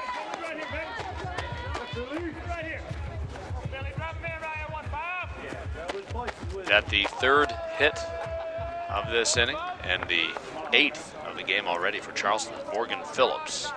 Well, Pappas has been the pivot man here as far as the offense is concerned for the Cougars. 3 for 3, and in 2 of those cases, then sacrifice bunts follow, and then the big hits by Boykin. So the 4, 5, and 6 men, Pappas, Welke, and Boykin, and provided the offense for the most part, with the exception of that solo homer by Butler.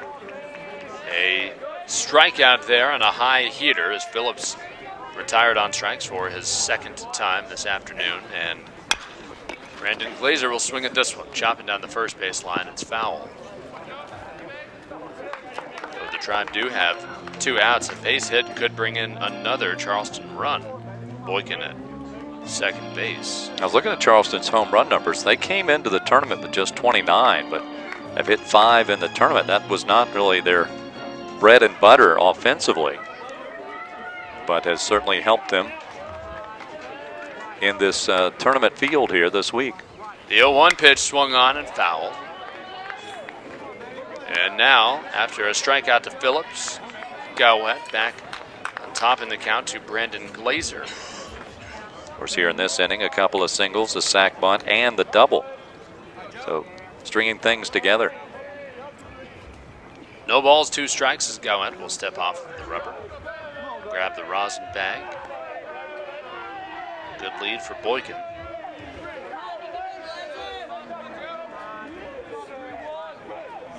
Oh, 0-2. Swung on, and a chopper over to third. Thompson has to wait on it again, and his throw is in time. A good play at third to get the final out. But the Cougars get 3 hits and 2 more runs. They lead it 4-0, 2/3 of the way through this one. And Kurt Dudley will take us home on CAA.TV. Top of the 7th inning, Tyler Thornton still out there, still working, and he is still not giving up a run. It's a 4-0 Charleston lead. As back on the call now, Kurt Dudley. Thank you very much, Wesley. No runs, 3 hits, and no errors for the Tribe of William and Mary. Just having a difficult time scratching across runs against this Cougar pitching staff. Meanwhile, the Cougars have scored in each of their last 3 innings. They like a Wes on the call, apparently, as they scored 1 in the 3rd, 1 in the 4th, 1 in the 5th, and 2 in the 6th, that is, and now lead it 4-0. 4 runs on the 8 hits and no errors. And Ryan Hissey at the plate, the catcher for the Tribe of William and Mary. Twice he has put it up in the air. Once to shortstop, the other time a little further out to left field. He'll swing on this pitch, and it's a ball and a strike.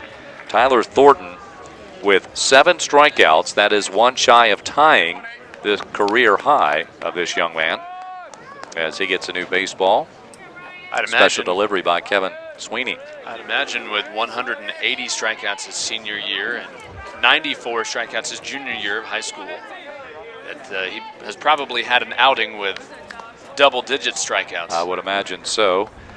And he may just not think much of 8 strikeouts in a ball game. Here's the 1-1 now. That's a good pitch in for a called strike. Fastball in the outside corner. As we're in the 7th inning now.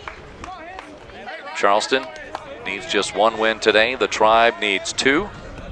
If Charleston hangs on and wins this ball game, Cougars will be crowned the champs.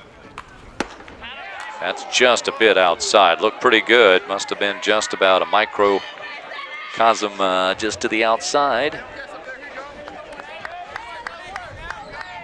2-2.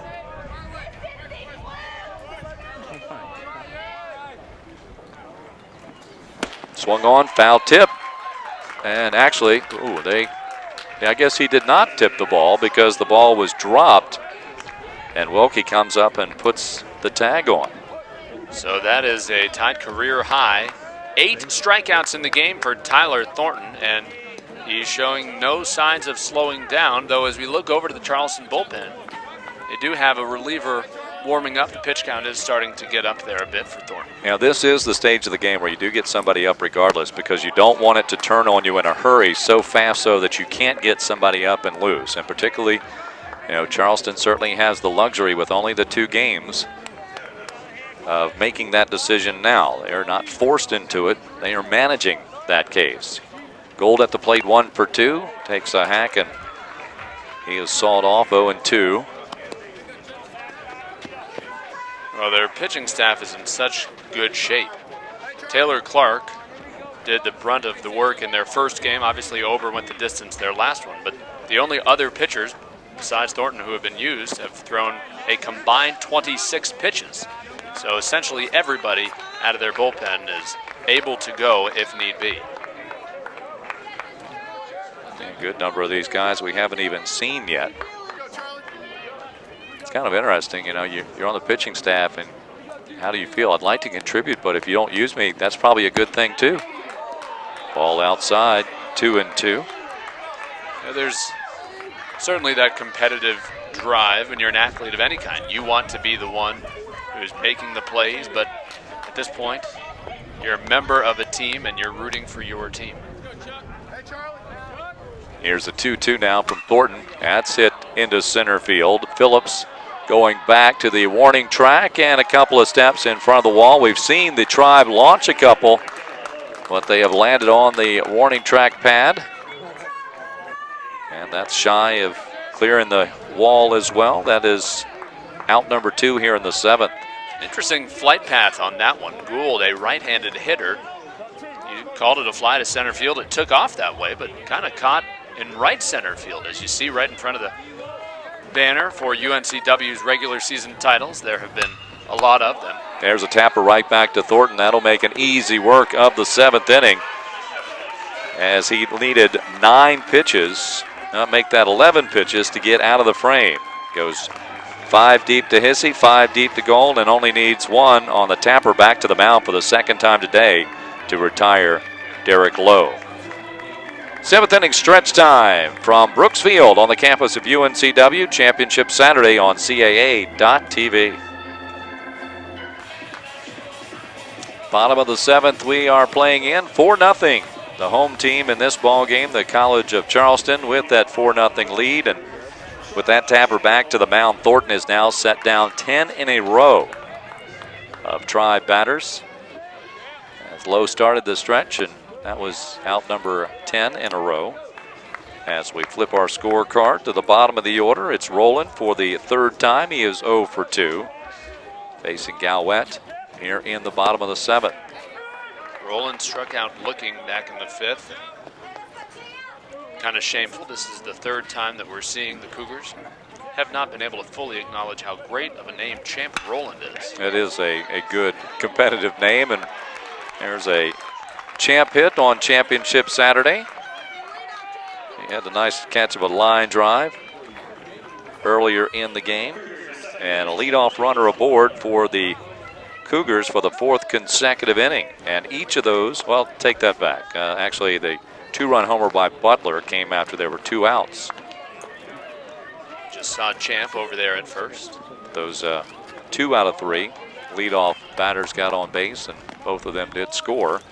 And Butler at the plate, he homered the last time he was up. Let's see how the Cougars will play it now with a 4-0 lead.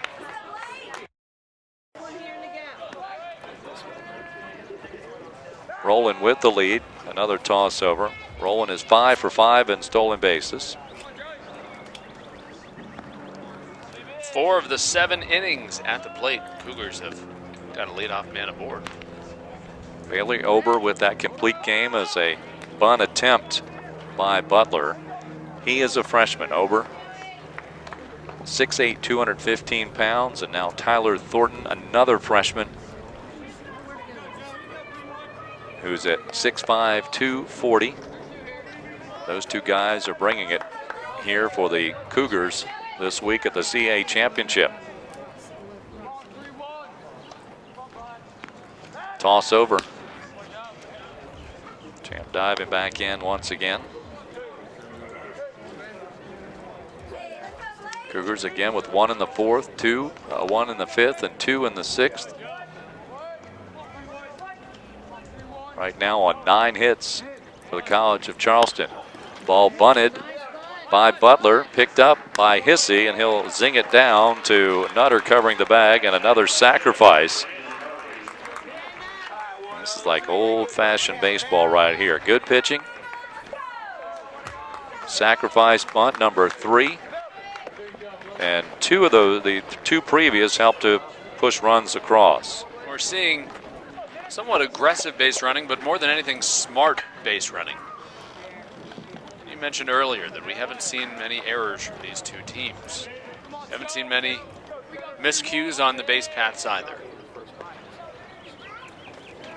Pitch swung on and missed by Murray as he was going for a long shot there, tumbling down to his knees at the end of that swing. You mentioned that Thornton and Ober, a pair of freshmen. I will point out also that the other starter, Taylor Clark, is just a redshirt sophomore. Yes, young staff, although junior in age would be Clark, but all those guys now, Clark would be draft eligible, I would believe, for age. These other 2, Thornton and Ober, you would expect to see coming back. Watch out for the Cougars next season. Maybe the season after that. 1-1.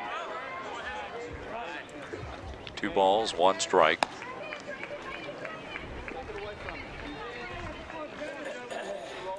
That's a look at Rowland there at second base. Champ gets a lead. They probably tell him the C on the cap stands for Champ. Probably do. Here's the 2-1. That's in there for a strike. 2-2. It's not just I mean, it's a great name, first of all. It sounds terrific in baseball. Here's our shortstop, Champ Rowland. But I'd say in any sport, the name of Champ, that's just perfect. Well, it's Champ Bailey. Yeah. I know a basketball player on the collegiate ranks named Champ McGuffin. I know a former broadcaster from San Diego named Champ. There's a strikeout, 2-3. So we have a number of champions. 2 outs in the inning. And here's Carl Weis for the 4th time. Singled last time up, scored a run. He is 1 for 3.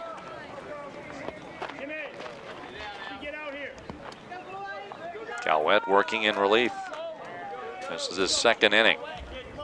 Gone an inning and 2/3 thus far as he started the 6th. And a ground ball is going to make its way through the left side of the infield. Here comes Rowland, rolling on home. The throw will be a little too late. And an RBI single for Weis. Now 5-0. Cougars with the lead. Weis was the first batter Gowett faced, and he singled, ended up coming around and scoring a run. Here, his 2nd time against Gowett, he gets the better of the pitcher again with an RBI single to left field. It brings in Champ Rowland. The Cougars up by 5 in the bottom of the 7th, just building that lead on William & Mary. 4 consecutive innings now. The Cougars have tacked up runs. And that with a 2-out single. So they continue to do it in a variety of ways. Pappas at the plate. He is nothing but perfect today. 3 for 3. Swings at that, fouls it off. 4 strike 1. I like the effort of Sweeney to come out there and shout out foul ball so that Weis doesn't have to take off. Yeah, I noticed that as well, and this crew has been very assertive. That one home run or foul, it was very decisively called, and it's the quick decision and astute calls that we've seen that have been really impressive to me. No balls, 2 strikes.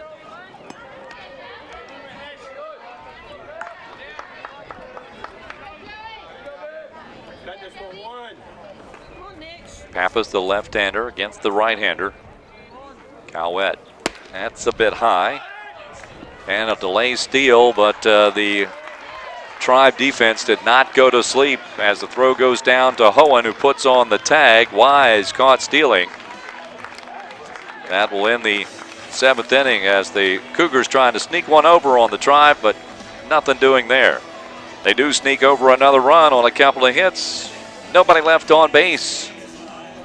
We're 2 innings from completing this one. The Tribe has 6 outs to work with when we come back on CAA.TV. 5-0, the College of Charleston continuing to build upon its lead. The run in the 4th, 1 in the 5th, 2 in the 6th, now 1 in the 7th as we go into the 8th. Alex Pastorius is making his appearance in this championship game. He's out in left field in place of Murray. And let's see, Murray he had just batted, so it seems like perfect defensive change there for the Cougars. And the first pitch swung on and deposited into center field. And a leadoff man aboard with Casey getting a birthday boy hit.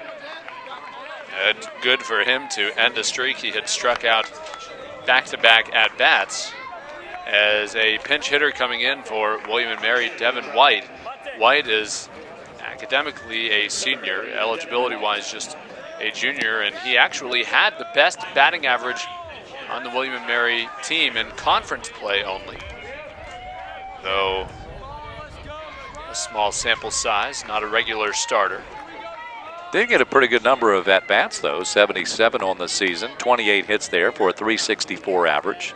I would guess many of them came in conference play then. Against the field of this tournament, he hit .387. Ball fouled back out of play. 12 for 31, and of those 12 hits, just 2 of them were extras, so just trying to get a guy on base here. Those numbers provided courtesy of Andrew Phillips, baseball SID at the Tribe of William & Mary. Thank you, Andrew. I think he's blushing. That's good. That's good. I know that his work is being put to use here. 1 ball and 1 strike. We can't read it all, but we can certainly weave in some of it. Well, you can't read it all. I can't read at all. Now. So modest. 1 ball, 1 strike. Pitch is high. There's a 2-1 count now for White. Tribe just looking for a way to get on the board, period. Only 1 run in this championship series or tournament series. And that hit for Casey, just their 4th in the game as well. Yeah, it broke up 10 consecutive retired. That Thornton reached back a little bit with that delivery. Fouled off by White, 2-2. We've got a lefty in the bullpen, and is there another player up there throwing? Doesn't seem to be at the moment. There is activity either way. 2 balls, 2 strikes. 2-2 is Sky to the right side. Again, a lot of foul ground over there. Giving chase is Pappas. Pappas makes the catch after he made contact with the end of the fence, I believe, in front of the Tribe dugout. That goes back to an earlier comment I made about players after playing here for 3 games now feeling a little more comfortable. Now, College of Charleston, the only team in the field other than, of course, the host Seahawks that played at this facility this year. You saw a great camera angle on that one. How about that shot right there? Almost went in the ramp, as you see, that goes into the end of the dugout. That's what he kind of tripped up on, but he kept his footing and was able to get the first out as the Tribe send another pinch hitter to the plate, Ryder McConey, a freshman from Connecticut.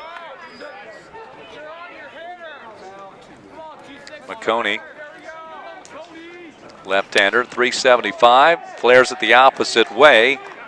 And the new left fielder, Pastorius, will make the catch. We joked about our flyby last night, and that was just a commuter jet. Now we've got a real kind of flyby over the right field skyline right now. A couple of jets over there. And you look back on that catch from Pastorius.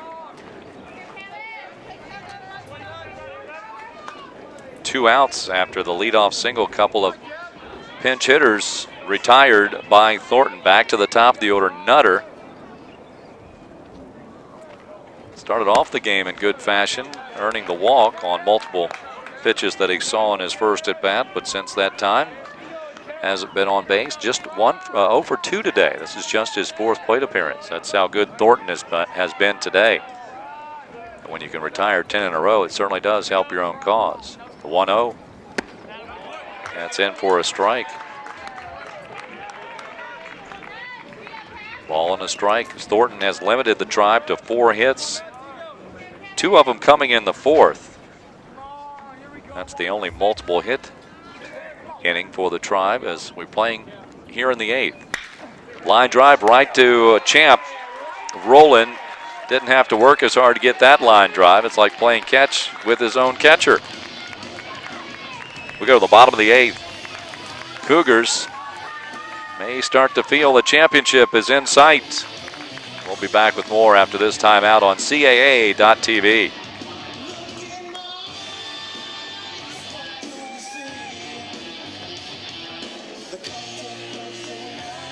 Some defensive changes for the Tribe in the bottom of the 8th inning. We'll see if it will help them keep the Cougars off the board as they've scored runs in 4 consecutive innings.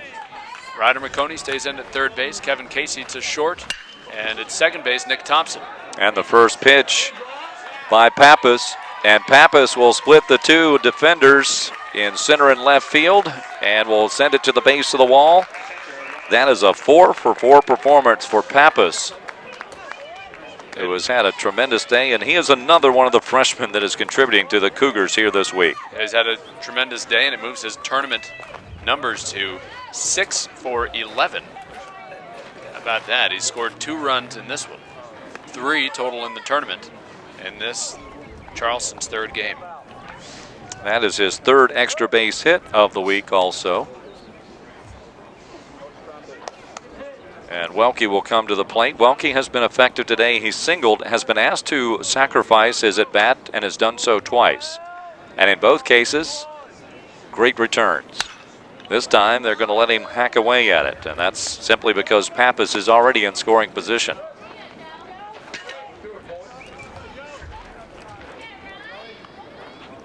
We're fortunate here among the media, we get to vote for the all-tournament team, and right now Pappas putting a little pressure maybe on one of his teammates. Not sure actually who right now in my mind. Here's a nice bunt, another sacrifice. That might be a tourney record right there, 3 sacrifices by one individual in a single game. All well executed bunts. You credit a number of things for that. Discipline at the plate, the situation to have a guy on base ahead of him. I think it's also worth pointing out the stellar field here, the infield at Brooks Field, that allows itself to get bunts to go where you want them to. Not going to get any dips or crannies in the field that will make a ball roll somewhere or another. We'll have an intentional walk issued up here to Boykin, with the infield drawn in. I'm gonna see what the plan is here for the Tribe, down 5-0 in the 8th. Well, Boykin had hit his last 2 times at the plate. Both of those hits bringing in a run, a single that brought in 1 in the 4th and a double that brought in 2 in the 6th. Okay, so they will intentionally walk Boykin. Phillips is due up next, and he will come up, but they're first going to make a change. Boykin, the DH, they're going to remove him from the ball game and bring in Gunnar Height. A great gesture here. Not just a gesture, but Height is the all-everything player for the Cougars, who has been sidelined by injury. You see the little cast on his right hand, and he can run. Can't take live action swings, but he is out there as a runner. Good for him to see some action here in this his junior campaign. And testing out that hand as well, he dives back over to first on a throwback. Went hand first, the hand that had the cast there.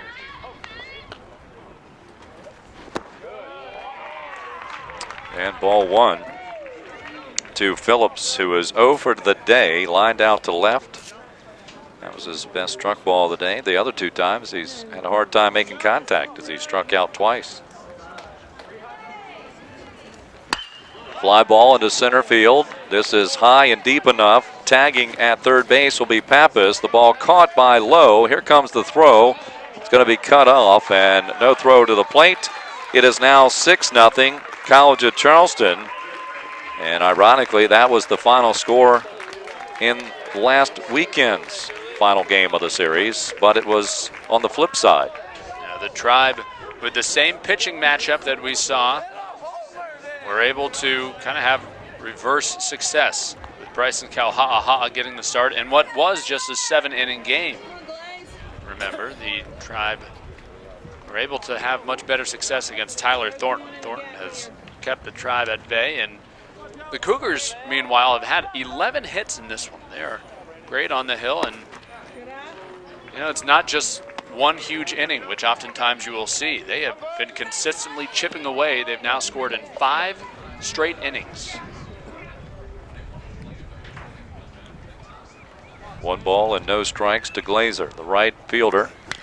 Fouled that pitch off, back to the screen, and a ball and a strike.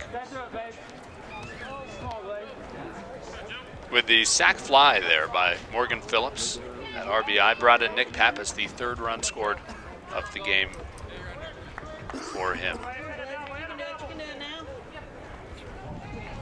1 ball, 1 strike. And a toss over to first.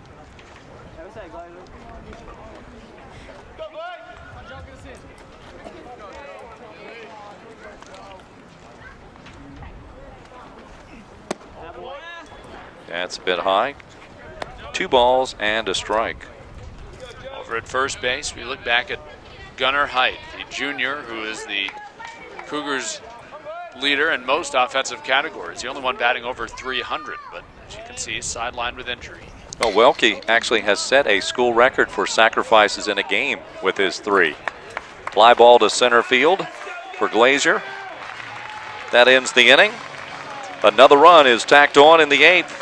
We go to the 9th. The Tribe now trails it 6-0 as we're getting to crunch time in the 2014 Colonial Athletic Association Championship Tournament from Wilmington, North Carolina. Back with the top of the 9th right after this on CAA.TV. Welcome back as we go to the top of the 9th inning. The College of Charleston with a 6-0 lead. And the Cougars, well, they're going to the bullpen to try to close this thing out. Thornton gave the Cougars a wonderful performance here today. And now they're going to try to close it out with Michael Hansley. Well, with Hansley on the mound, it's not usually a try and see kind of thing. They have known what to expect when he is out there. The senior closer has only been throwing sidearm for about 1.5 years. He adjusted his release before his first year at CFC in the fall of 2012, and now he is sitting on 14 saves on the season, 1 away from the single season record for the Cougars. Not a save situation here, the Tribe trailing by 6, but Hanslick has been the shutdown guy all year for the Cougars, and he hopes to shut down the Tribe in the 9th. And it will be near the top of the order with Thompson leading off. And the first pitch is high for ball 1.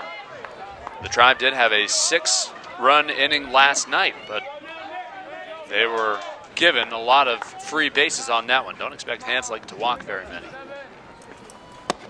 As he misses up and inside, he has walked just 11 batters. This is his 28th appearance, 29th, excuse me. 2 balls, no strikes, top of the 9th inning for this championship game. Cougars just needed the 1 victory today. They're 3 outs away. The 2-0, that's in there for a strike.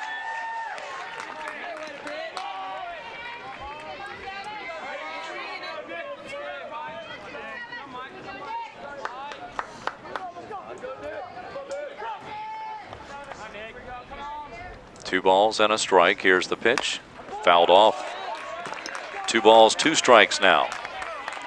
Thompson, the best batting average in the CAA, and he is without a hit today. But in the 6th inning, remember, he sent one to the top of the wall. It was caught out there by Murray. And Murray was pulled for a defensive replacement, and Alex Pastorius, who's out there now. There's the strike 3 called. 1 out in the 9th.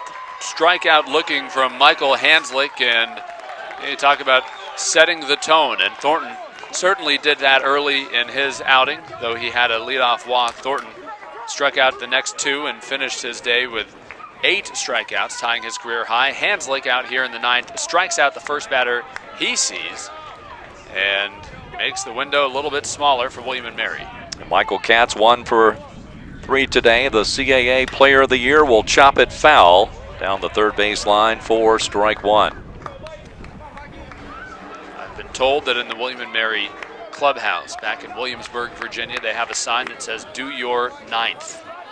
9 players on a team, do your 9th. Katz is a good player, but it's a team game, and the team is a huge challenge here. That's flared into right field, an inside out swing, and the runner is aboard here in the 9th. And that's, you got to start somewhere, and for Katz, he starts it off with 1 out here in the top of the 9th inning. I guess that is him doing his 9th, a single to the number 9 spot over in right field.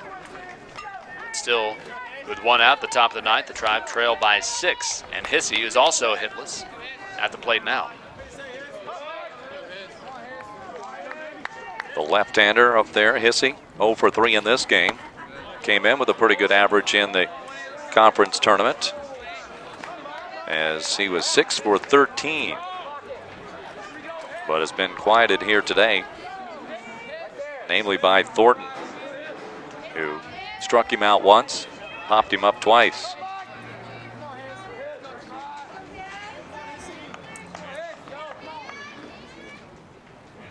Hanslick delivers, and a ball in. Actually, nobody called it. The right field umpire will call it. That ball got up on the first base umpire in a hurry, Neves, and eventually John Thomas called it foul. And Katz had a good jump off the bag. He runs back, as that was the single from Katz into right field. It was very close. That was the strikeout beforehand. Officially, it's 1 ball, 1 strike, as that goes down as a foul. Very close. Hissey takes it high. 2 balls and a strike. See if we can pull up the replay for that one. But Kurt, you called it over at first base. Frank Neves kind of just had to get out of the way. And down the line, John Thomas is the one who called it foul. That's why you've got 6. Or at least that's the benefit of having 6 in an important game of this nature. NCAA tournament berth on the line. 2 outs away from that berth are the Cougars. Hissey at the plate with a 3-1. Make it 4 balls for Hissey, and he'll take first base. And that extends the inning. And now a stroll from the Cougar dugout. Well, Charlie Gould at the plate could homer right now, and it would only cut the lead in half. The Cougars, a very commanding 6-run lead in the top of the 9th. This is just their first year as members of the Colonial Athletic Association. Charleston went 0-2 in their conference tournament a year ago, so they've already turned that around. 2-0, and this Charleston's 3rd game in their first CAA tournament, and they are just 2 outs away from getting that automatic bid into the NCAA regionals. As I mentioned, Charleston just had 1 returning pitcher at the start of the year. They have 40 wins, looking for number 41. And the breaking pitch in for a strike. Hanslick already has appeared in this tournament, does have the 1 save. was against the Tribe.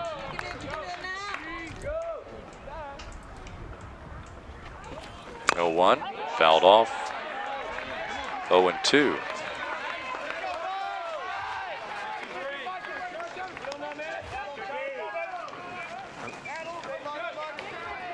I don't know why they.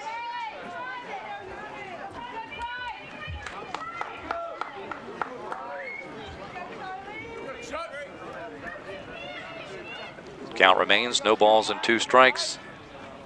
Hanslick delivers. Ground ball left side, it will find the hole. And this Tribe of William & Mary needs 6. So with that, no risk will be taken.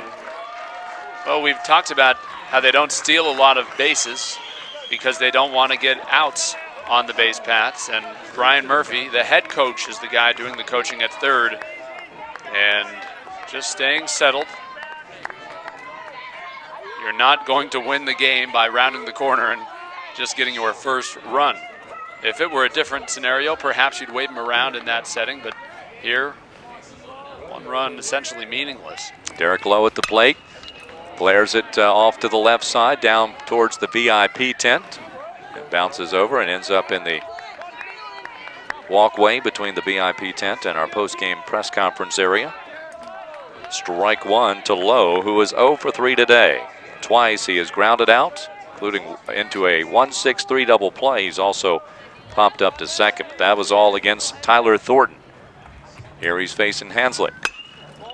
Hanslick again wins the pitch, 0-2. And giving up 2 hits, Hanslick is now up to 22 hits. He had given up only 20 hits on the season, only walked 11. The bases loaded here in the top of the ninth.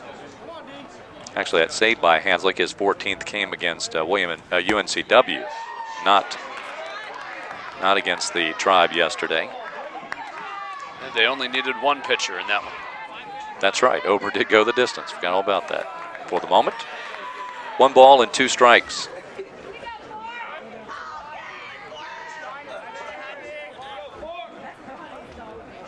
Here's the 1-2. And that's going to be to the shortstop. He kicks it into right field. 1 run will score. And Murphy is going to, again, he knows that a lot has to happen. It goes down as an E6 and RBI for Derek Lowe as we look back at it. It was hit hard, but you've got to make that play in this setting, and I'm sure if you asked Champ Rowland, and he would say that he should have made that play as well. At this point in the game, at this point in the season, you don't want to get your first error. That is the first error for the Cougars in the tournament. So the bases remain loaded, and the Tribe finally on the board, though still trailing by 5. Bases remain loaded. There was no need to send Hissey home and risk an out there. So that's what I was saying, is that Murphy's going to hold him up. The bases remain loaded, and Casey at the plate. Ground ball to third, backhanded. The long throw is high, but the tag is applied. A run does score. A great tag at first base. The throw was good. The backhand stop was the impressive part of that play as we look back on it. Casey going after his very first pitch. He had singled his last at bat. A great stab over there at third from Charleston's Carl Weis. The throw slightly high, but also a good swipe from Nick Pappas, the freshman who gets the tag for the second out. The Tribe, by the way, do get their second run. Runners now at second and third, but they're now 2 away. 6-2 our score in the ninth. White at the plate as he came in the last time up and popped up into foul ground. Well stroked into left center field. That's going to get down for a base hit. 1 run scores. Another run comes to the plate, and digging for 2 is White. And we will see the tying run come to the plate for the Tribe here in the ninth. This has changed significantly here because at the start of this inning, heck, even with a couple guys on base, it was still Charleston's game completely, and they do have a 2-run lead, but now it's not a meaningless runner on base because at the plate, Ryder McConey represents the tying run. McConey, who stayed in to play third base, flew out to left field last time up, and he's a left-hander, so you do have that advantage.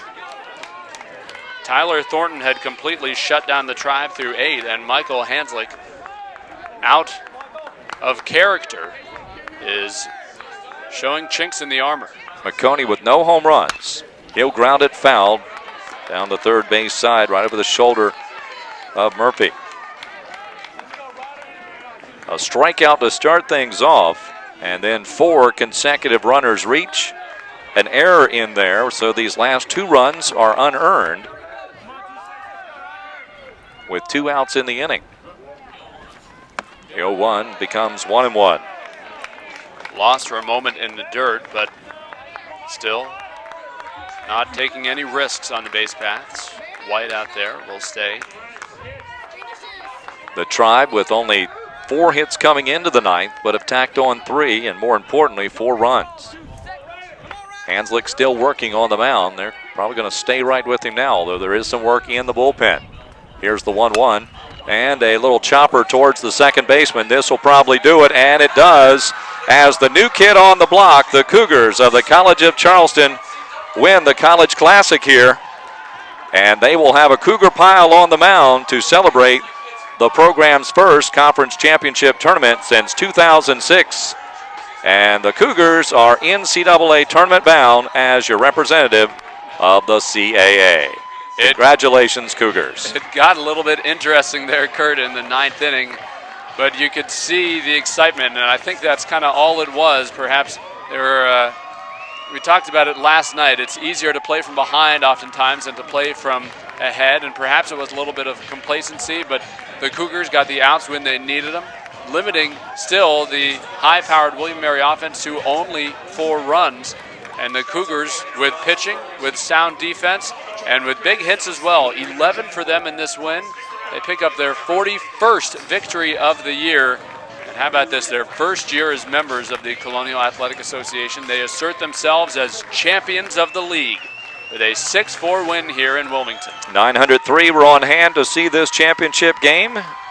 And again, a great host at UNC Wilmington, UNCW. And the handshakes to take place between the Cougars and the Tribe of William & Mary. And this is 5 times in the last 9 days these two programs met. It took all the way till the final regular season series before these two collided, and in that case they were battling for the #1 seed. William & Mary got the 1 win it needed last weekend.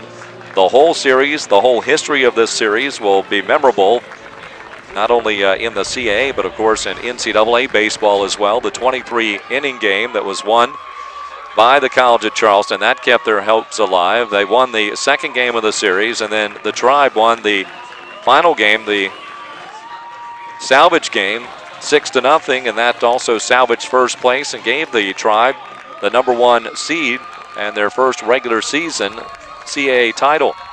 They were hoping to get back to the NCAAs for the first time since winning the tournament in 2001, but instead, well, those guys that moved in just this 2013-14 season, the College of Charleston Cougars, they'll be the ones holding up the trophy here momentarily. Watch out, here comes the Gatorade path, and there it was. Just ice water. You love the celebration down there. Monte Lee feeling pretty comfortable right now. Yeah, Monty just got cooled off significantly. And you see them all jumping there together. You have to smile when you watch this. The Cougars, a full season that was very impressive. 38 wins in the regular season, and they sweep the competition here in the conference championship with their 41st win today, and they go back down to the dugout. An interesting little tidbit that they've begun doing in their recent games. In fact, it started in that final regular season series against William & Mary. The Cougars would all get into the dugout before the games with little Dixie cups, and they take Gatorade shots, just all kind of put half of a cup full of Gatorade in it. They'd all hold them up together and drink them down together and just start yelling. Ryan Hissey didn't have a great game today, but did play well in the previous games for the Tribe, so he will get an all-tournament plaque from Steve Canopy. He's the young man handing out the awards down on the field. Nick Pappas, no surprise there from the College of Charleston. He had a great game today. Had a home run in yesterday's win over the Tribe. 4 hits today. 3 runs scored as well, 2 extra bases.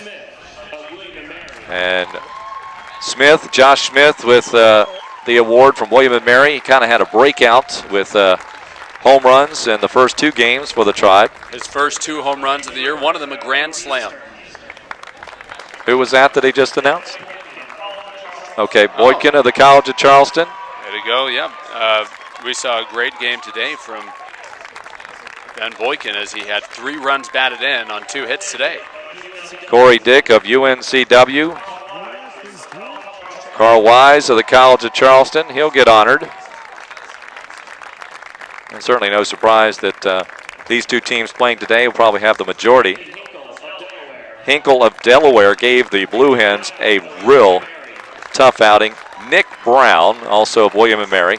Going back to Hinkle, a young man that was injured on April 3rd, had 1 start since that date, did not have a good start, but comes back and gives the Blue Hens a much-needed game. And the outstanding player,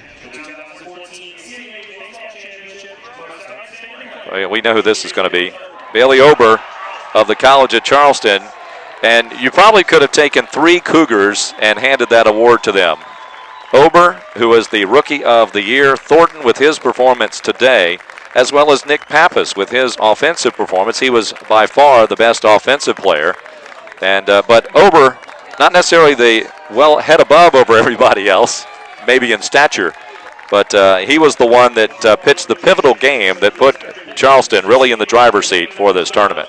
Context is everything, and Ober, not the only guy to have a complete game. In fact, there were a very strong pitching performance from many other throwers in this tournament. Nick Berger, of course, with his 10 strikeout outing for Northeastern, but Ober to do what he did, and it, as you mentioned last night, probably altered William & Mary's psyche at the plate going forward. You saw them with just 7 hits in this game as the champion Cougars being handed their trophy down on the field. Yep, and Monte Lee and the Cougars seniors, I assume, going in captains to receive the award on behalf of the College of Charleston, as the Cougars are the champions of the Colonial Athletic Association. You see Monte Lee holding that trophy up, and he has not taken long to establish himself as an elite coach in the college ranks. He only needed a couple of years to earn win number 200. In fact, he earned his 200th win in March of this year, and it's a number that continues to climb as this win, number 41 on the season. And you see that championship trophy being held high by the Cougars of the College of Charleston. And they are all smiles. These are the moments that you absolutely love. This is as good as a World Series for a lot of these guys. And let's take you down to field side. Monte Lee is there with our own Tim McDonald, also a player there, and we think that's Mr. Thornton. We'll find out. Tim? And I'm joined by Coach Lee and Tyler Thornton, the winning pitcher today.